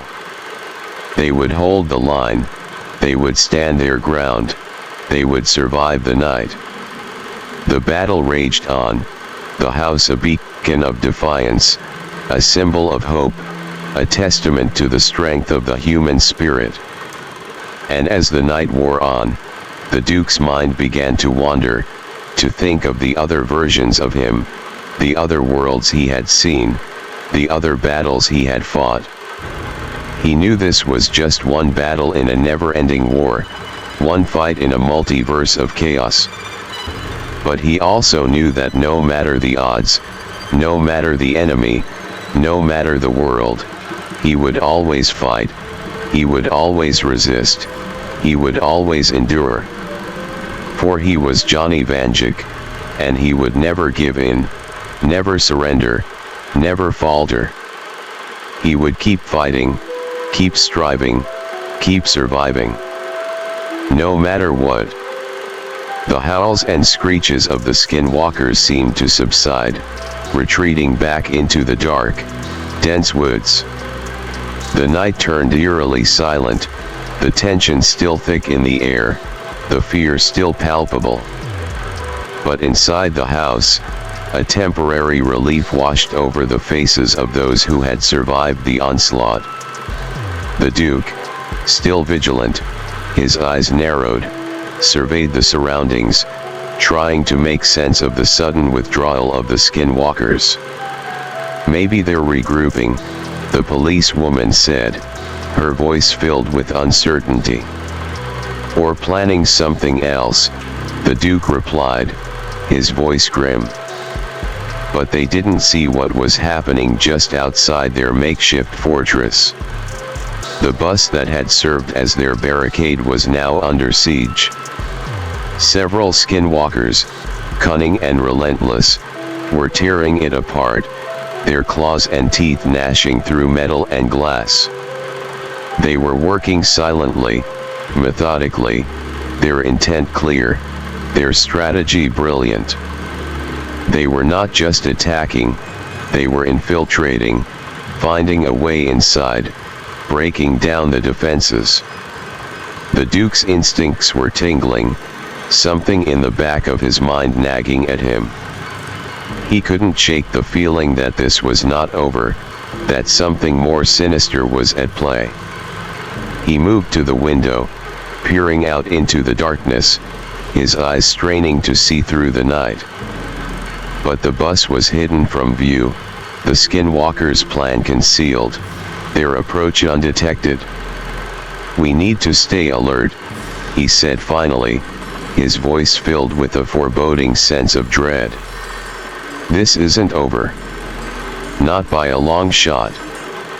The others nodded, their faces grim, their resolve hardened. They knew they were in for a long night, a night filled with terror and uncertainty, a night where survival was not guaranteed. They would have to be ready for anything, prepared for everything, willing to fight to the bitter end. For the Skinwalkers were not done, their hunger not sated, their wrath not quenched. And the house, once a sanctuary, now felt more like a trap, a place where the walls were closing in, the shadows growing darker, the danger mounting. The night was far from over, and the worst was yet to come. Panic erupts inside the house as the front window shatters, a small crack that exposes the horror just outside. The passengers and defenders of the house strain their eyes to make sense of what they're seeing, and then it hits them. The bus, once their protective barrier, now crawls with nightmarish figures. Skinwalkers, their twisted and deformed bodies moving with sinister grace, fill the interior of the vehicle, their glowing eyes fixed on the house. The barricade had been breached, and the creatures were now practically at their doorstep. "It's a trap. They've outsmarted us," the driver screams, his voice cracking with terror. "They're in the bus," a woman shrieks, her face white with fear. The Duke remains calm, his mind racing, analyzing the situation. He sees the tactical brilliance of the creatures, the way they've used their intelligence and cunning to turn the tables. "They want us to panic," he says quietly, his voice steady. "They want us to make a mistake." He turns to the police officer from Millersville, her face set, her eyes determined. "We need to fortify this place. We need to prepare for an assault." The others look at him, their faces reflecting a mix of fear and resolve. They know he's right. They know that the time for running is over, that the time for fighting has come. "We hold our ground," the Duke continues, his voice filled with authority. "We fight with everything we've got. We do not give in to fear. We do not give them what they want." He looks around the room, his eyes meeting those of each person, his words resonating with them, instilling in them a newfound sense of determination. We stand together. We fight together. We survive together. They get to work, barricading the doors, securing the windows, preparing for the battle that they know is coming. They know that they're up against an enemy that is relentless, intelligent, and cruel. But they also know that they have something that the Skinwalkers don't. They have hope, they have courage, they have each other. And as the night wears on, as the Skinwalkers' howls echo through the dark woods, as the tension builds to an unbearable crescendo, they know that they are ready. Ready to face the horror, ready to confront the chaos, ready to fight the darkness. Ready to prove that even in the face of the worst that humanity can face, they will not be defeated, they will not be broken, they will not give in. They will stand tall, they will fight on, they will survive. For the Duke, for each other, for themselves. The debate among the terrified passengers and the Duke grows heated and desperate. They know they're trapped, with the Skinwalkers closing in, and their options are narrowing by the minute. Some plead to make a break for the police station, while others argue that the cell tower might still be their best chance for contacting help. Others yet insist that the farm could offer some shelter, a temporary respite. Arguments flare, voices rise, and the Duke tries to keep a semblance of order as they pore over the map once more, the cold, analytical part of his brain searching for a solution, an escape route, anything that might give them a chance. And then, in the midst of the chaos, an old, frail voice cuts through the noise, capturing everyone's attention. The elderly woman stands up, her body trembling, her eyes filled with a wisdom and determination that belies her age.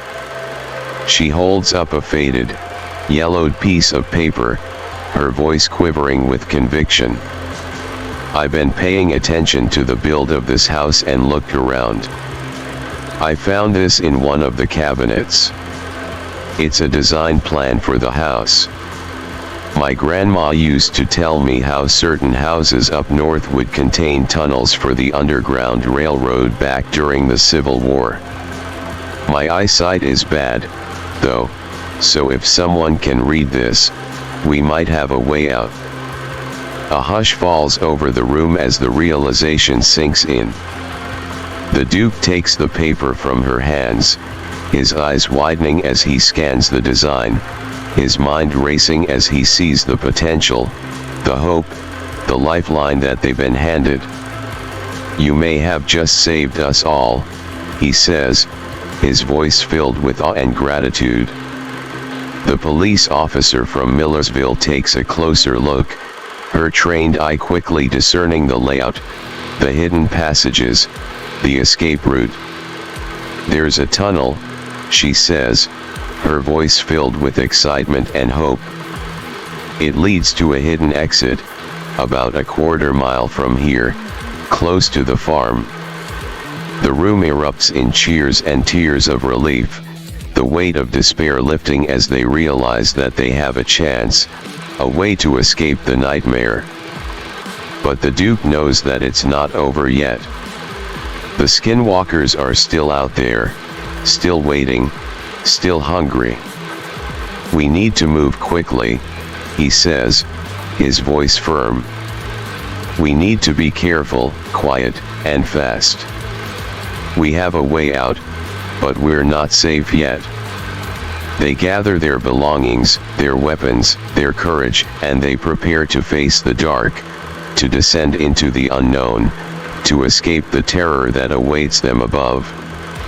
They have hope, they have each other, and they have a way out. But they also know that the night is not over, that the horror is not done, that the fear is not yet vanquished. They know that the darkness still waits, that the chaos still looms, that the dread still lingers. And as they make their way to the hidden tunnel, guided by the wisdom of the past and the courage of the present, they know that they are ready to face it all, to conquer it all, to survive it all. For they are united, they are strong, and they will not be defeated. The Skinwalkers may know who Johnny Vanduke is, but they do not know what he, and the people with him, are capable of. They are about to find out. With the discovery of the hidden tunnel, the group moves quickly, their every movement filled with urgency and purpose. The Duke leads the way, the police officer from Millersville close behind, their senses honed, their minds alert. The others follow, trust and hope fueling their steps. The entrance to the tunnel is concealed behind an old bookshelf, a testament to the ingenuity and bravery of those who had used it in the past. With a heave, they move the bookshelf aside, revealing the dark maw of the tunnel, a path to salvation hidden in shadows. We don't know what's down there, the Duke warns, his voice filled with caution. Stay close, stay quiet. And whatever you do, don't panic. They descend into the darkness, one by one, flashlights piercing the gloom, hearts pounding with anticipation and fear. The tunnel is narrow, the air damp and musty, the walls lined with cobwebs and the remnants of history. They move slowly, the elderly Navy vet guiding them with his knowledge of signals and navigation, the others clinging to each other, their breaths held, their steps careful and measured. The Skinwalkers' presence still lingers above, their howls and cries a distant, haunting reminder of the terror they have left behind. But the group knows that they are not safe yet, that the night still holds many unknowns. They reach a fork in the tunnel, the path branching into two directions, the choice a sudden and unexpected obstacle. The Duke examines the design plan again, his mind working furiously, the options weighed and considered. Left, he finally says, his voice filled with conviction. The left path leads to the exit. They continue, the journey filled with twists and turns, the darkness a constant companion, the fear a relentless pursuer. Time loses meaning as they make their way through the hidden passages, the world above a distant memory, the escape a tantalizing goal. And then, finally, after what feels like an eternity, they reach the end of the tunnel, a hidden door leading to the outside world, a return to the night that still holds so much uncertainty. The Duke pushes the door open, the night air cool and fresh, the world outside filled with the sounds of nature, the beauty of the stars, the promise of freedom. But they know that they are not safe yet, that the Skinwalkers are still out there, that the night still hides many dangers. They make their way to the farm, their steps quick and determined, their eyes scanning the surroundings for any sign of the creatures that still hunt them. The farm is dark and quiet, a sanctuary that seems untouched by the horrors of the night. They find shelter in the barn, the doors barricaded, the windows covered, the space filled with the smell of hay and the warmth of safety. "We made it," the police officer says, her voice filled with relief and gratitude. "We're safe." But the Duke knows better. He knows that the night is not over, that the Skinwalkers are still out there, that the terror is not yet vanquished. "We're safe for now," he says, his voice filled with a grim determination. "But we're not done yet. We need to be ready. We need to be vigilant. We need to be prepared for whatever comes next." And as the night wears on, As the hours tick by, as the fear and the dread and the chaos linger just beyond the walls, they know that they are ready. For they have faced the worst that humanity can provide, the gut-wrenching horror and the soul-crushing fear, and they have emerged stronger, braver, more resilient. They have each other, they have hope, and they have the will to survive. And they know that whatever comes next, they will face it together, they will conquer it together, they will overcome it together.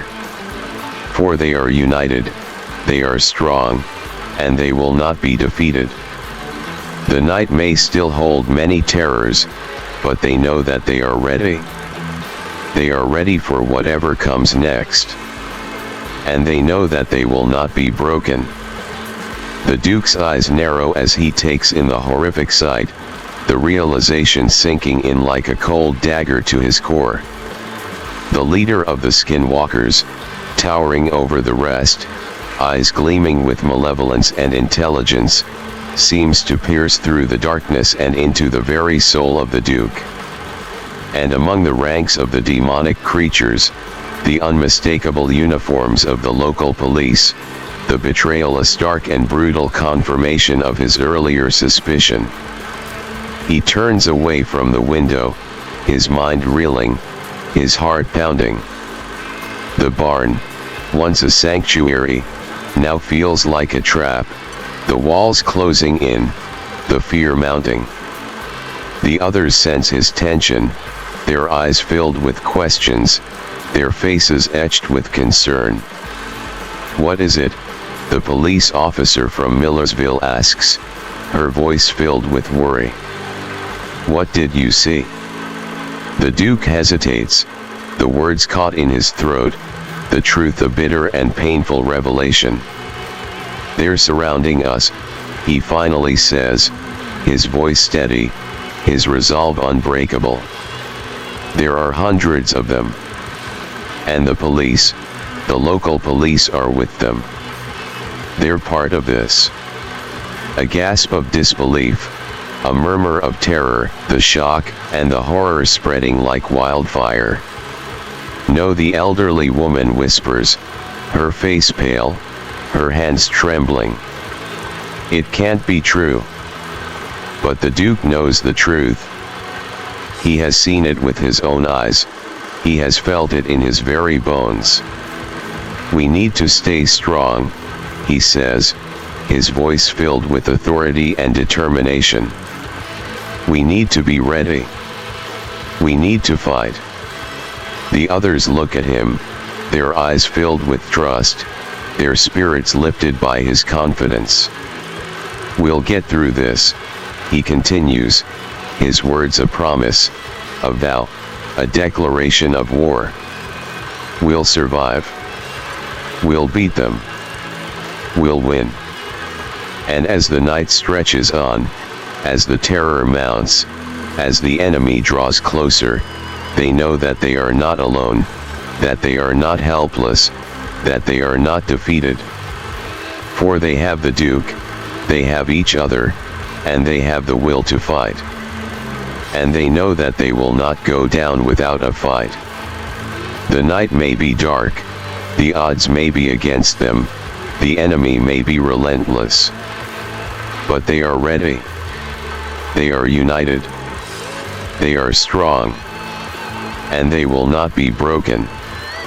The battle is about to begin. And they are prepared for whatever comes next. The tension in the room is palpable as the Duke gathers the driver, the Navy vet, the officer, and the stranger. They huddle around a map, their eyes focused on a cluster of abandoned houses, their minds racing, their options dwindling.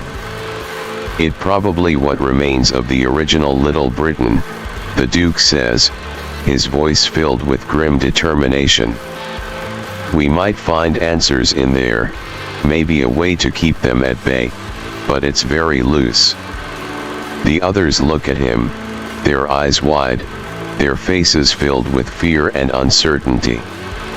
"How do we get there though?" the driver asks, his voice trembling, his hands shaking. Well, there were other turns in the tunnel, the Duke replies, his mind working quickly, his resolve unshaken. But we have no clue where those go. It's better than dying and being eaten, the stranger interjects, his voice filled with desperation, his eyes filled with terror. Along with having our skin used as suits. The room falls silent, the reality of their situation sinking in, the horror of their fate a cold and brutal truth. They look at each other, their eyes filled with determination, their spirits lifted by the knowledge that they must act, that they must fight, that they must survive. They know that the odds are against them, that the enemy is relentless, that the danger is real. But they also know that they have each other, that they have the will to live, that they have the courage to fight. And they know that they must take a chance, that they must take a risk, that they must take a leap of faith.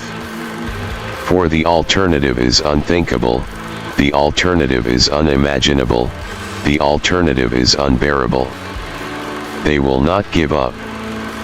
They will not give in. They will not go down without a fight. They will face the unknown. They will embrace the challenge. They will conquer their fears. And they will do whatever it takes to survive. For they are strong. They are united. They are ready. And they will not be defeated. The decision is made. The path is chosen. The journey is about to begin. And they know that they must move forward, that they must press on, that they must keep going. For they have no other choice. For they have no other option. For they have no other way. And they know that they must succeed. They must. They will. They can. And they will. For they are not alone. They are not helpless. They are not defeated. And they will not be broken. The night may be dark. But they are not afraid. For they are ready. For whatever comes next. With a collective nod of understanding and a shared determination, they prepare to embark on the perilous journey. The decision has been made, they will venture into the unknown, navigating through the maze of abandoned houses in what remains of the original Little Britain. It's a gamble, but it's their only chance. Quickly but cautiously, they gather what supplies they can find.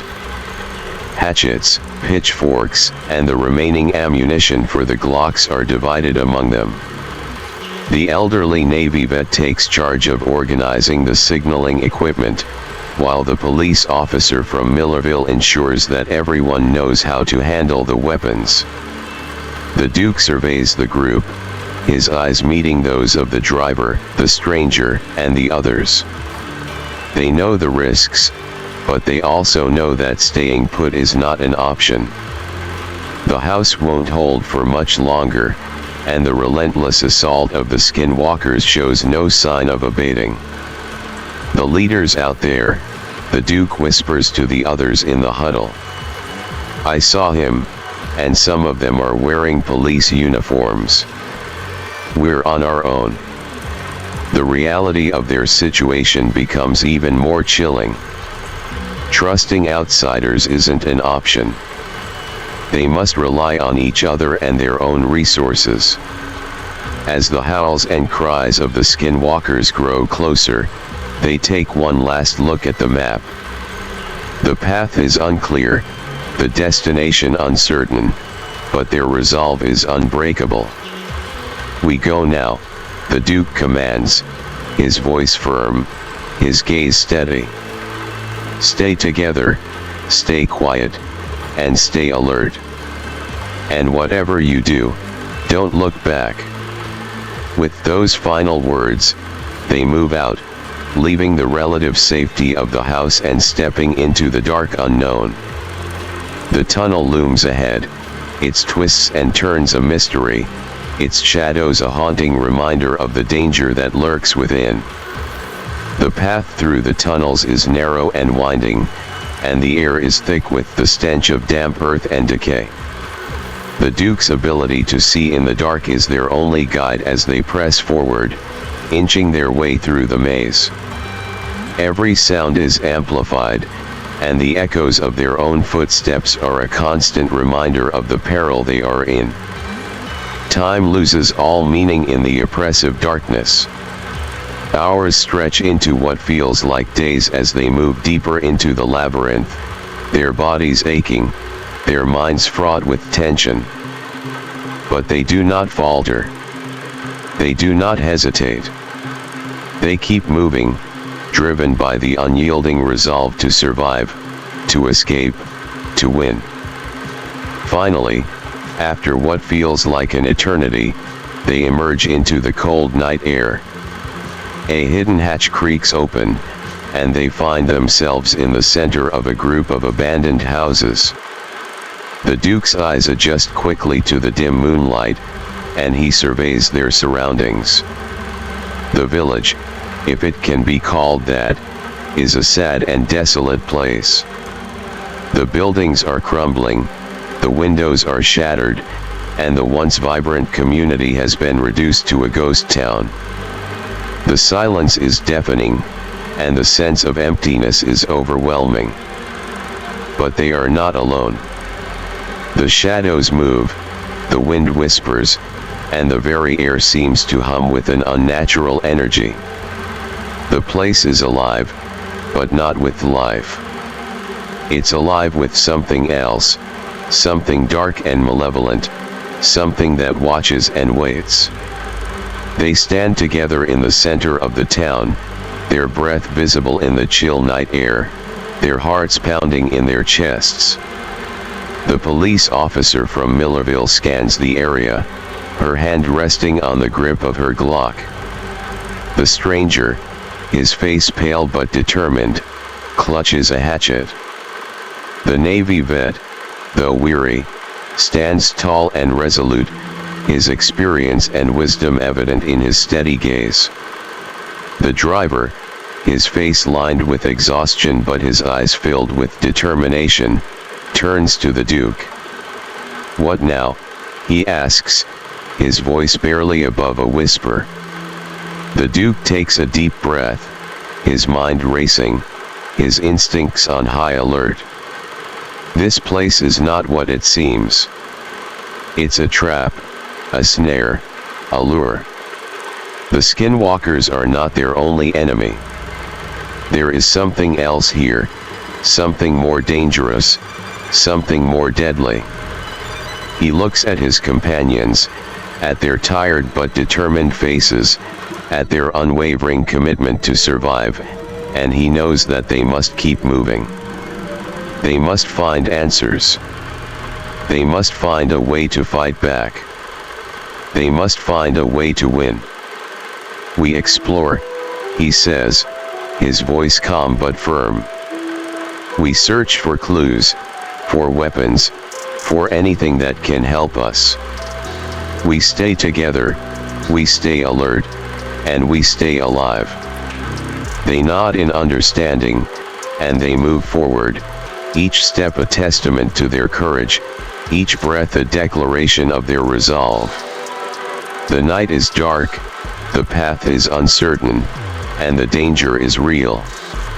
The urgency in the Duke's voice resonates with everyone. His conviction is clear, and his determination is unshakable. Killing the leader of the Skinwalkers is not just a tactical move, it's a personal mission. The police officer's affirmation, coupled with the wisdom shared by the Navy vet, only cements the resolve within the group. They know what they have to do. They must act quickly, decisively, and strategically. The Duke takes command, his eyes darting from one face to another, ensuring that everyone understands the plan.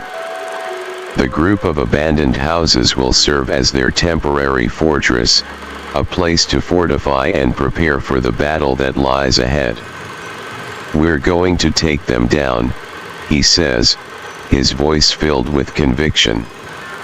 "We're going to kill their leader, and we're going to make them pay for what they've done. But we have to be smart. We have to be careful. And we have to be ready." The others nod, their faces set in determination, their bodies poised for action. The Navy vet takes charge of the barricading process, directing the others with military precision. Doors are reinforced, windows are boarded up, and traps are set. They work quickly but carefully, knowing that time is of the essence, but that mistakes could be fatal. The police officer from Millerville takes stock of their weapons and ammunition, ensuring that everyone is armed and ready.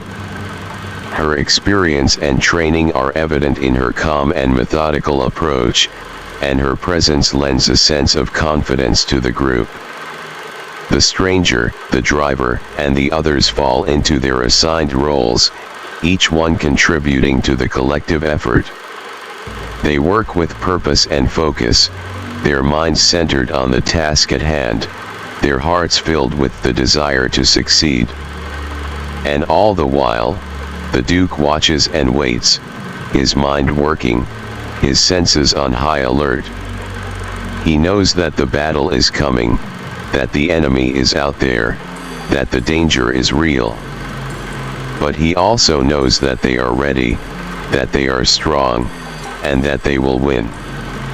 The tension in the air could be cut with a knife as the Duke and the leader of the Skinwalkers lock eyes, their gazes filled with mutual contempt and defiance.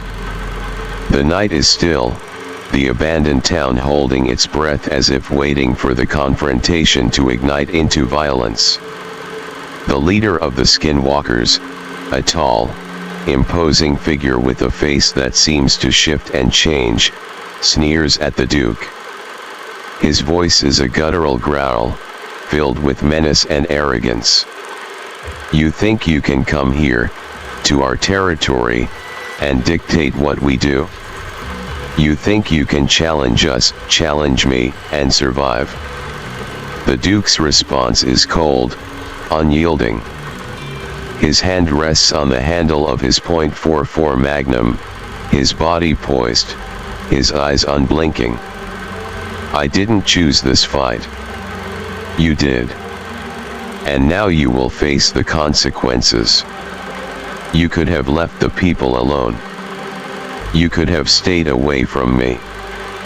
But you didn't. And now you will pay the price." The leader's laughter is a chilling sound, a sound that echoes through the empty streets, a sound that sends shivers down the spine. "You think you can defeat us? You think you can kill me?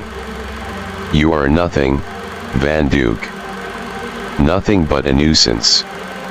An annoyance. A flea that needs to be crushed." The Duke's face remains impassive, his voice steady. "We'll see about that. I've faced creatures like you before. I've beaten them. I've killed them. And I'll do it again. You made a mistake when you attacked that bus. You made a mistake when you challenged me. And now you will pay for that mistake." The leader's eyes narrow, his face twisting into a mask of rage.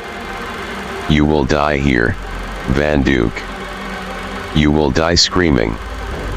You will die begging for mercy. You will die knowing that you were nothing, that you meant nothing, that you were a failure." The Duke's reply is a soft, deadly whisper, a whisper that carries the weight of conviction, the weight of determination, the weight of inevitability. "No. You will die. You will die knowing that you were beaten. You will die knowing that you were bested. You will die knowing that you were defeated. You will die knowing that you were wrong." The silence that follows is complete, absolute, a silence that resonates with the finality of a pronouncement, a silence that echoes with the certainty of a verdict, a silence that reverberates with the clarity of a judgment. And then, without warning, the silence is shattered. The battle begins. The Duke moves first, his .44 Magnum roaring to life, the bullets flying with deadly accuracy. The leader of the Skinwalkers lunges forward, his body contorting, his shape shifting, his form changing. The other Skinwalkers join the fray, their cries filling the air, their movements a blur of speed and ferocity. The clash is a whirlwind of violence, a maelstrom of chaos, a tempest of fury. The Duke fights with a relentless intensity, his skill and experience evident in every move, every shot, every strike. The leader of the Skinwalkers fights with a savage ferocity, his power and strength evident in every attack, every assault, every onslaught. The battle rages on, the town a battleground, the night a witness, the moon a spectator. The sound of gunfire, the clash of bodies, the cries of pain, the shouts of triumph, the screams of defeat, all combine to create a symphony of destruction, a symphony of death, a symphony of horror. And through it all, the Duke and the leader of the Skinwalkers continue to fight, continue to battle, continue to struggle. They are locked in a duel to the death, a duel that will determine the fate of the town, the fate of the people, the fate of the night. The stakes are high, the risks are great, the danger is real. But the Duke does not waver. He does not falter. He does not retreat. He fights on, his determination unwavering, his resolve unbreakable, his spirit unquenchable. He fights on, knowing that he must win, knowing that he cannot lose, knowing that he will not fail. He fights on, knowing that this is his destiny, knowing that this is his duty, knowing that this is his purpose. He fights on, knowing that he is the Duke, knowing that he is Vanduke, knowing that he is the hero, knowing that he is the warrior, knowing that he is the champion, knowing that he is the savior. He fights on, knowing that he will prevail, knowing that he will triumph, knowing that he will conquer, knowing that he will succeed. He fights on, knowing that he will survive. He fights on, knowing that he will live. He fights on, knowing that he will go on. And he fights on, knowing that he will win. For he is the Duke. And he will not be stopped. As the Duke and the leader of the Skinwalkers remain locked in their intense duel, the situation outside the abandoned houses intensifies. The group of survivors, armed with makeshift weapons like hatchets, pitchforks, and anything else they could find, burst out of the houses, launching an unexpected assault on the horde of Skinwalkers surrounding the town. The people fight with a desperate ferocity, driven by the instinct to survive, fueled by the need to protect themselves and each other. They've been brought together by a horrifying ordeal, united by a common enemy, and now they fight as one, a team, a family, a force to be reckoned with. Among them, the Navy vet displays remarkable leadership, organizing the group, directing their movements, guiding their efforts. The police officer fights with a disciplined focus, his training evident in his every move. The driver, once uncertain and frightened, now fights with a newfound courage, inspired by the Duke's determination. The stranger, enigmatic and silent, moves with an almost supernatural grace, his every strike precise and lethal. As they battle the horde, the air is filled with the sounds of conflict, the clash of weapons, the cries of pain, the shouts of encouragement, the screams of terror. The night is lit by the flashes of gunfire, the glows of burning torches, the flickers of candlelight. The ground is stained with the marks of battle, the signs of struggle, the evidence of violence. But through it all, the group fights on, holding their ground, pushing back the skinwalkers, driving them away. They fight with a relentless determination, a stubborn resilience, a tenacious persistence. They fight with a collective will, a shared purpose, a unified goal. They fight with a common bond, a mutual trust, a joint effort. And they fight with a belief, a faith, a conviction that they can win, that they will win, that they must win. Meanwhile, the battle between the Duke and the leader of the Skinwalkers continues to rage, a clash of titans, a confrontation of epic proportions. They fight with an intensity that defies description, a ferocity that defies comprehension, a violence that defies imagination. The Duke fights with the skill of a seasoned warrior, his movements fluid and controlled, his strikes powerful and accurate. He fights with the wisdom of experience, the intelligence of strategy, the artistry of technique. He fights with the grace of a master, the finesse of a champion, the elegance of a victor. The leader of the Skinwalkers fights with the savagery of a beast, his attacks wild and unpredictable, his lunges ferocious and relentless. He fights with the brutality of a monster, the cruelty of a demon, the ruthlessness of a villain. He fights with the malice of an enemy, the wickedness of an adversary, the inhumanity of a fiend. They fight, and they fight, and they fight, neither giving an inch, neither yielding a foot, neither conceding a yard. They fight, and they fight, and they fight, each pushing the other, each testing the other, each challenging the other.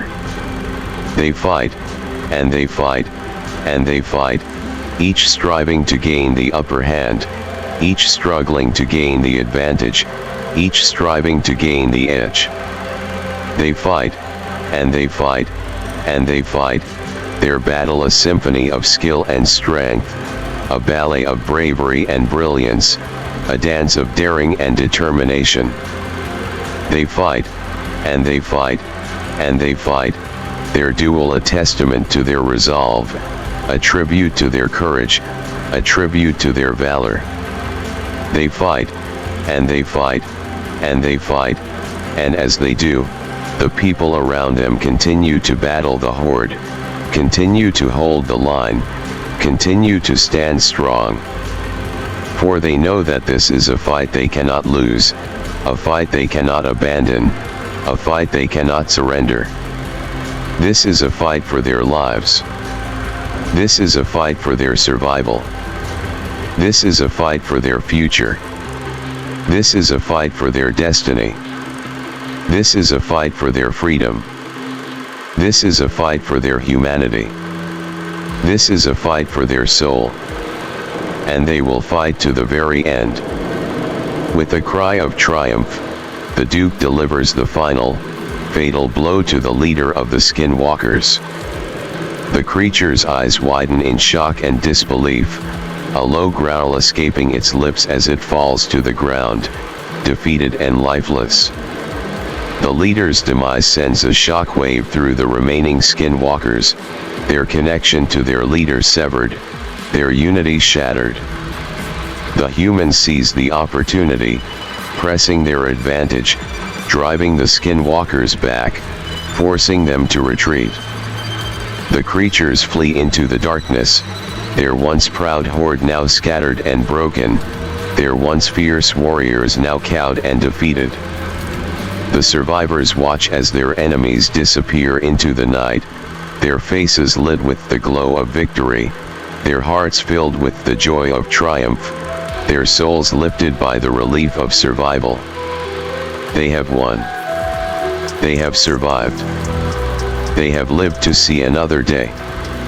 The Duke lowers his weapon, his eyes still fixed on the spot where the leader fell, his mind still reeling from the intensity of the battle, his body still trembling from the adrenaline of the fight. He turns to the others, his gaze meeting theirs, his expression mirroring their own, a mix of elation and exhaustion, satisfaction and sorrow, pride and pain. They have won, but at a cost. They have survived, but not without loss. They have triumphed, but not without sacrifice. They have beaten the enemy, but not without struggle. They have conquered the foe, but not without suffering. They gather together, their faces marked by the scars of battle, their bodies bearing the wounds of war, their spirits carrying the memories of conflict. They embrace each other, their hugs filled with the warmth of friendship, the comfort of camaraderie, the strength of solidarity. They have fought together, and they have won together. They have faced the darkness, and they have emerged into the light. They have stared down the horror, and they have come out the other side. They have conquered their fear, and they have reclaimed their humanity. And so the tale comes to a close, a dark and twisting journey through the depths of fear, chaos, and horror. A story of strength, resilience, and the indomitable spirit of humanity. A tale of triumph against overwhelming odds, of victory against a terrifying enemy, of survival in the face of unspeakable terror. The survivors have faced the worst that the world could throw at them, and they have come out on top. They have battled the darkness, and they have emerged into the light. They have fought the evil, and they have won. They will carry the scars of this battle with them, but they will also carry the pride of victory, the satisfaction of success, the joy of life.